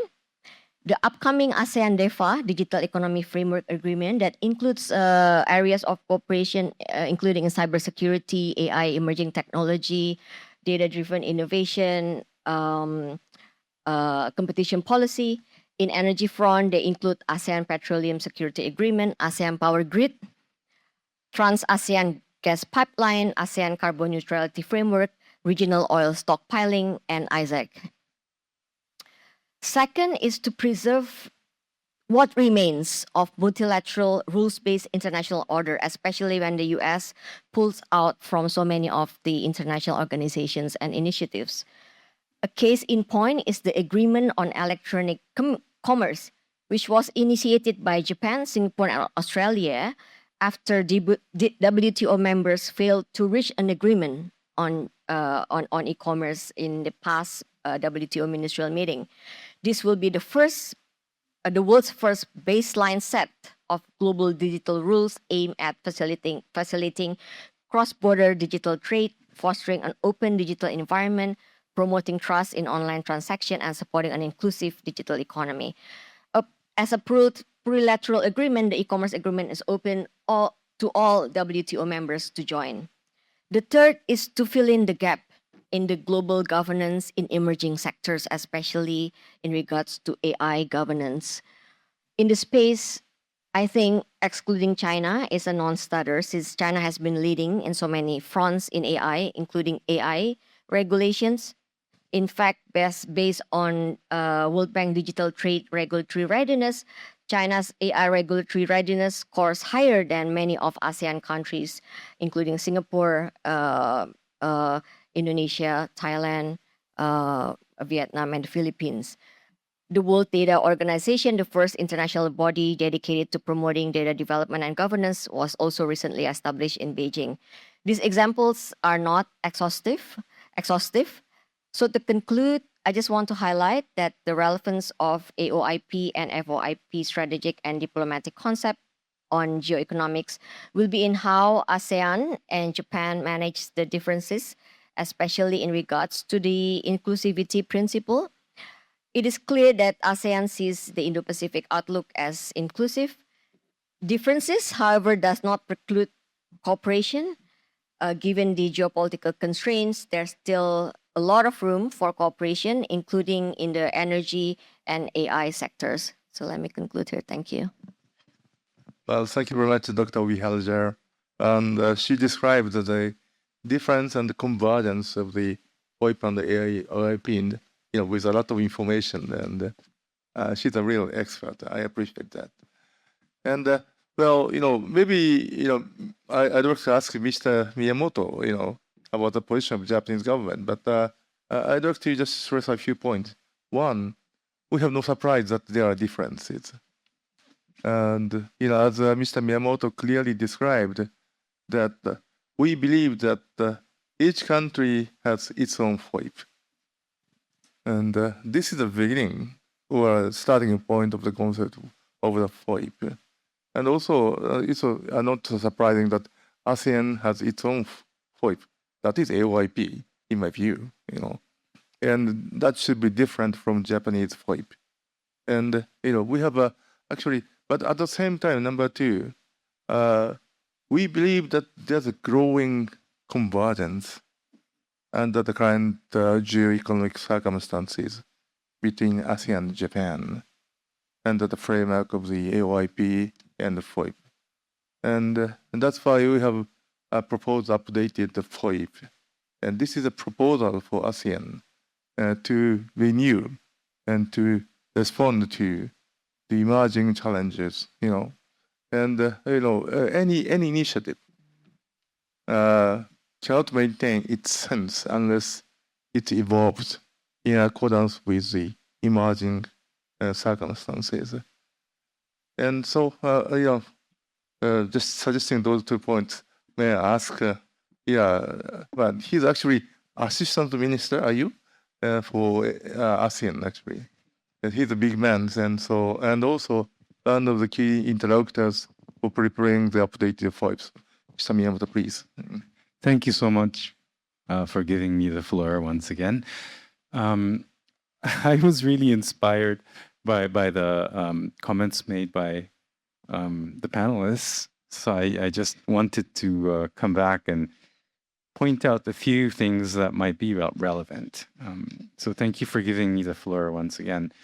Not responding to any particular question or point of view, but I think I failed to mention in my original statement that Japan and ASEAN have changed over time, and it's different from the past.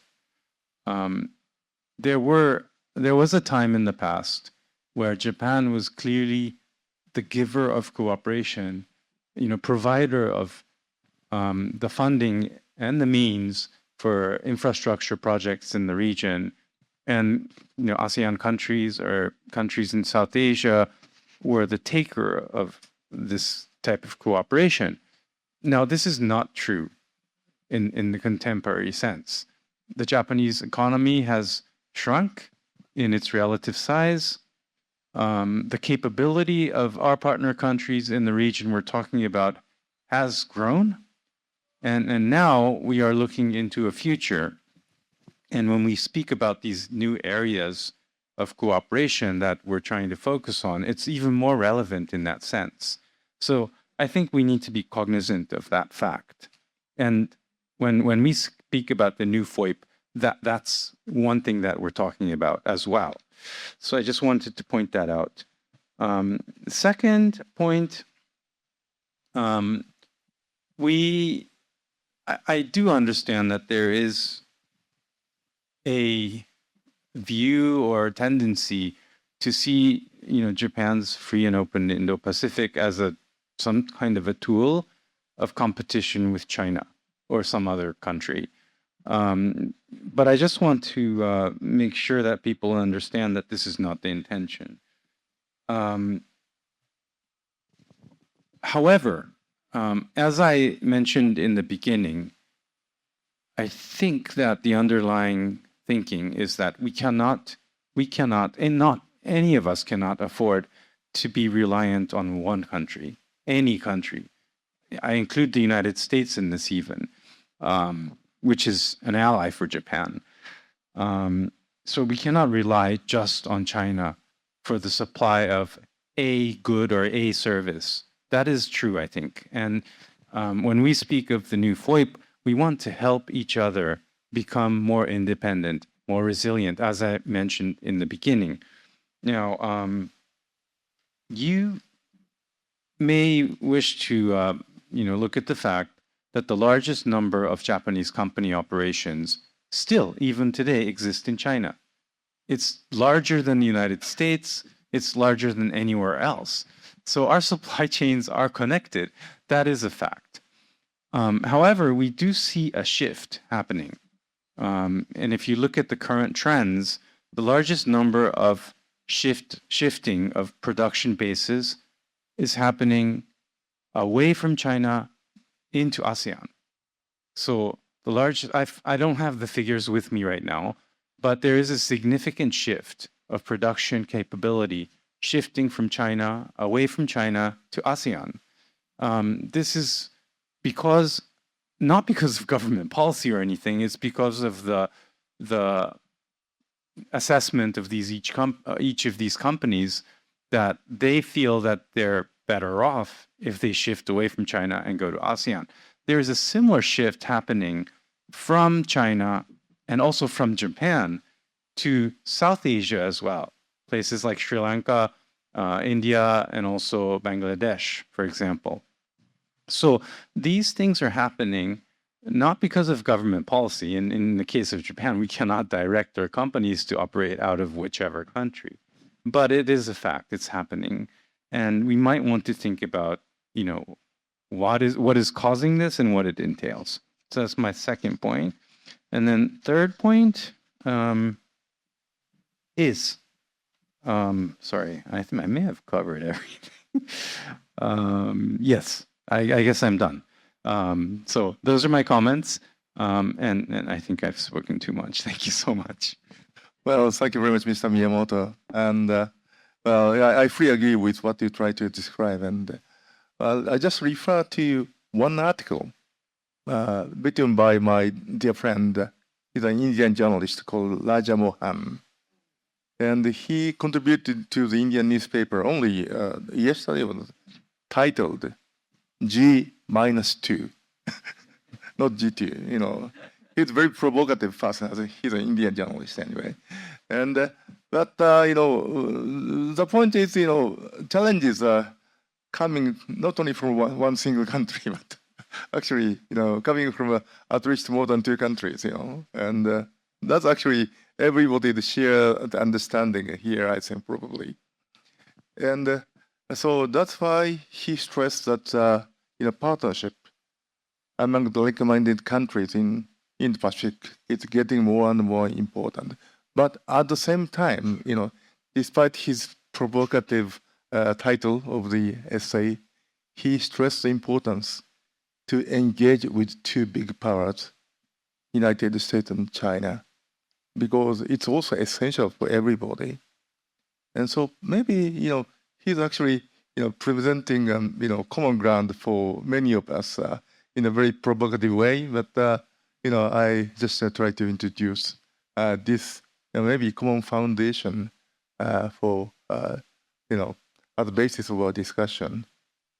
And now we are passing the time expected to be closing, but, you know, can I take the questions from floor if it is possible? And so I will take just only 2 questions. If there's anybody, please.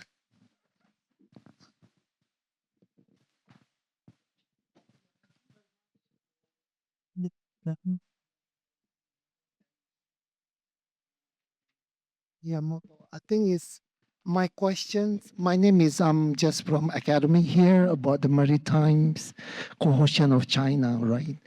And if I look at India, when it comes to the blue oceans, they have the west different assignment and the east different assignment. Japan, they take all at once, and then it's under you. It's very tough job. Recently, Prime Minister Modi came to Jakarta, and Prabowo also mentioned about the security. It was in 2016 or 17 when Indians are interested to have a seaport base in Aceh, Sabah, and it's connected into the Indians west, which is the Andaman and Nicobar. How does Japan's play in this, you know, security or, you know, capacity things? Yeah, that's all. Thank you for this question. I did notice that Prime Minister of India, PM Modi, was in Indonesia. But I will also say that our Prime Minister was in India until about 3 days ago, I think, end of last week. And I was with her too. I do think that we are speaking about the Indo-Pacific. And when we think about the ocean, you know, connectivity issue, we cannot speak of the Pacific in its isolation. And that's, I think, where the whole concept came from. And we all rely on the connectivity, you know, stretching across from the Indian Ocean all the way to the Pacific. In that sense, I think Japan would welcome India's, you know, increasing role in this region as well. I do know that the Indians have provided a missile system to the Philippines, for instance, land-to-sea missiles. I think they had to decrease the range of the missile to comply with international obligations, but they still, you know, did provide this capability to the Philippines. So increasingly, they are interested in the Pacific.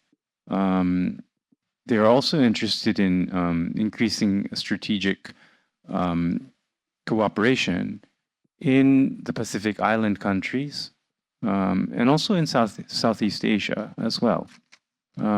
So I think, well, as was discussed already, the political motives and the basic concepts over these types of policy from one country to another may differ. may differ. I think they do differ. And of course, after all, we're all individual independent countries. However, I think the main takeaway from today's seminar is that there is convergence and there is an area where we can work together to make sure that we can all prosper. So, I think that the fact that the Indians are more and more interested in the Pacific is beneficial to us, and we should find areas where we can work together to make sure that, in this particular case, the sea lane of communication is kept safe and open for everyone. So from that perspective, I do think that the visit of Prime Minister Modi to Indonesia was very encouraging, and also that, I'm kind of heartened to think that this happened immediately after our Prime Minister's visit to India. So thank you for your question. Well, thank you very much, Mr. Miyamoto. And any other questions? Yes, please. That gentleman, yes. Just wait for the mic. Thank you. My name is Romora. I'm a fellow at ERIA School of Government. My question concerns the relationship between ASEAN and the Quad in ensuring a free and open Indo-Pacific. As we know, as mentioned by Ms. Monica, the quadrilateral security dialogue, which bring together the United States, Japan, India, and Australia, also promote a free and open Indo-Pacific through cooperation in maritime security and critical minerals. Now, as FOIP enters its second decade, how should ASEAN engage with the Quad so that the Southeast Asia also benefit from its initiatives in areas like supply chain and maritime cooperation? Thank you.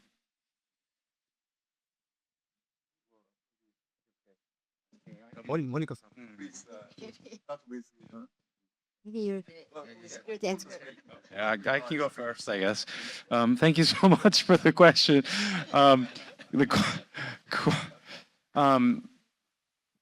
Okay. The Quad, I think, is a very unique and it presents an opportunity to all of us. And it started, well, in one sense, I think the really meaningful cooperation of the Quad was done during the days of the COVID pandemic. And there was an initiative which was implemented among the Quad, 4 countries of the Quad, to make sure that, countries in the region had access to vaccines. And I think I can remember that this was a really tangible and visible way for these 4 countries to work together, which I think functioned effectively back in those days. Now I think we've moved on, and the Quad is trying to deal with the challenges of the day. But I think that the significance is that even under the present day consequences that we all face, the Quad has held itself together. When President Trump came to office in his second term, and on the day of his inauguration, there was a Quad Foreign Ministers meeting which was held in Washington, D.C. And we, honestly speaking, we weren't sure if the Americans would stay in the Quad or if they would want to cooperate through the Quad. But they have stayed, and they've recently had the Quad Foreign Ministers meeting in India, right? Yeah, India as well. So it is one thing that, Quad only includes Japan, US, India, and Australia. And it has no member representing from ASEAN, of course. But I think it's still significant that it has held together as a group and intends to continue to be active in this region. And so in terms of how ASEAN could engage with the Quad, I think you could find, like the example I gave about the vaccines back in those days, any type of cooperation in a functional area that we could do together would be, I think, welcomed from the Quad perspective. We could also even think about doing, like Quad Plus or Quad Plus ASEAN or something like that in the future, where ASEAN countries could also pitch in and make contributions if and when our interests converge. And I think from today's discussion, there are many areas where this could be done. Thank you. Thank you. I think keep exploring all the possibilities. I think all these mechanisms, including Quad, of course, maybe they have different perspective on Quad, a bit more sensitive than FOIP, but I think keep exploring and find a way that we can build synergy. So, but of course, I think all of us put our national interest first, and how we define our national interest, how we align our national interest with the interests of other countries. Thank you.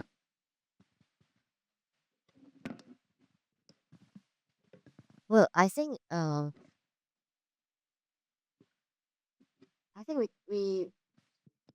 we cannot stop countries to form trilateral or minilaterals, right? So if these four countries want to form a multilateral for their own benefits, then I don't think ASEAN could stop that.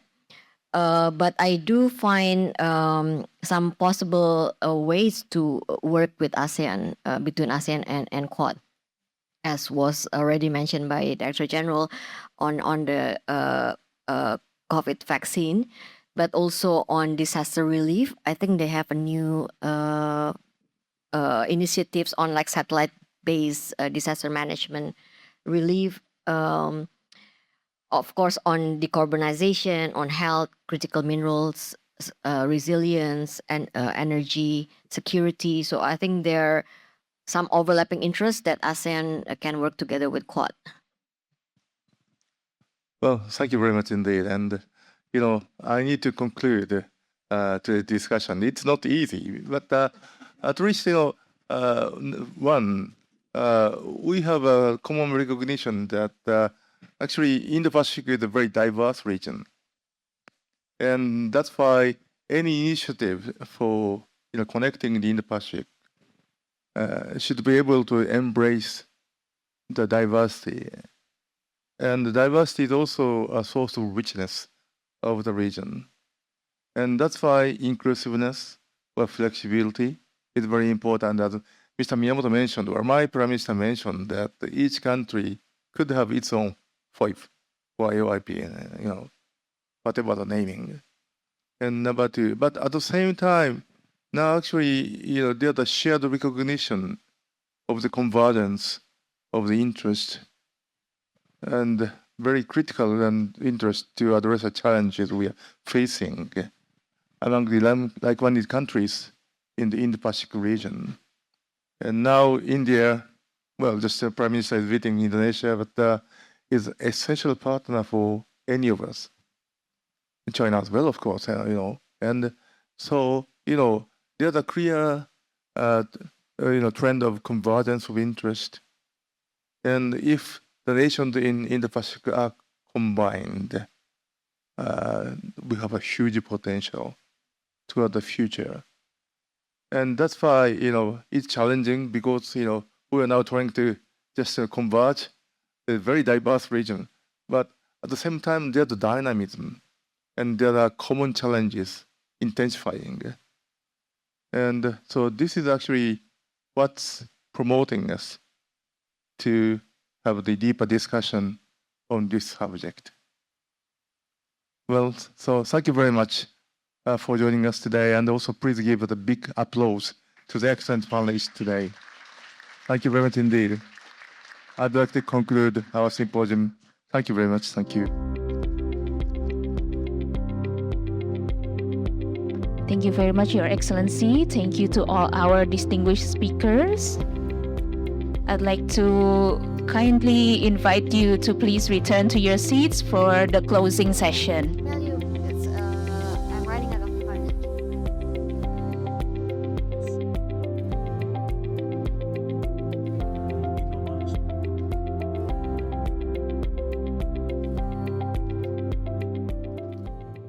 Thank you very much once again to Ambassador Yamada for leading us through the conversation and to all our distinguished speakers for a truly engaging discussion. Now, to close today's event, including the symposium, I would like to invite Professor Nobuhiro Aizawa, Dean of the ERIA School of Government.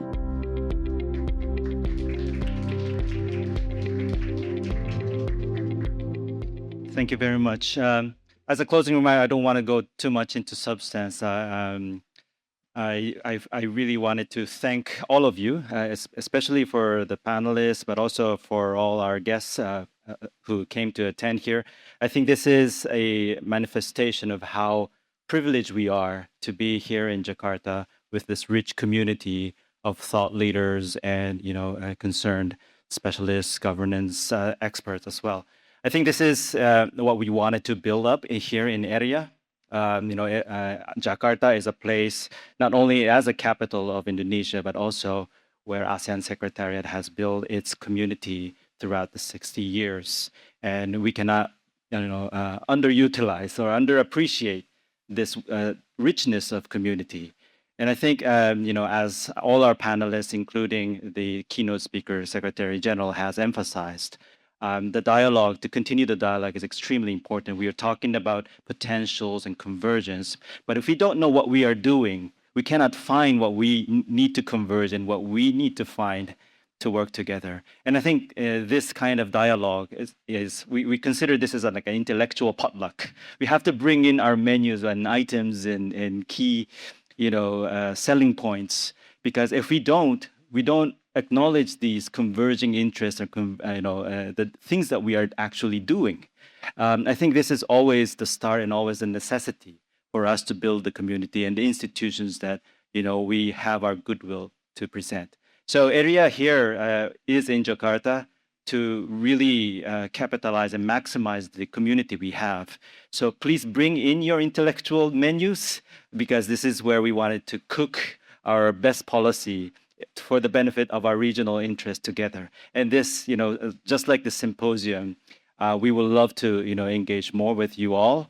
And I hope this to be the first of many to come. And please visit and please speak out in our forum, in many of the forum we will organize. So once again, thank you so much, and hope you enjoyed the discussion, and I hope you will bring a lot of insights, but also you're making new friends in coming here in our institution, and hope to see you again once again. And once again, thank you so much, everyone.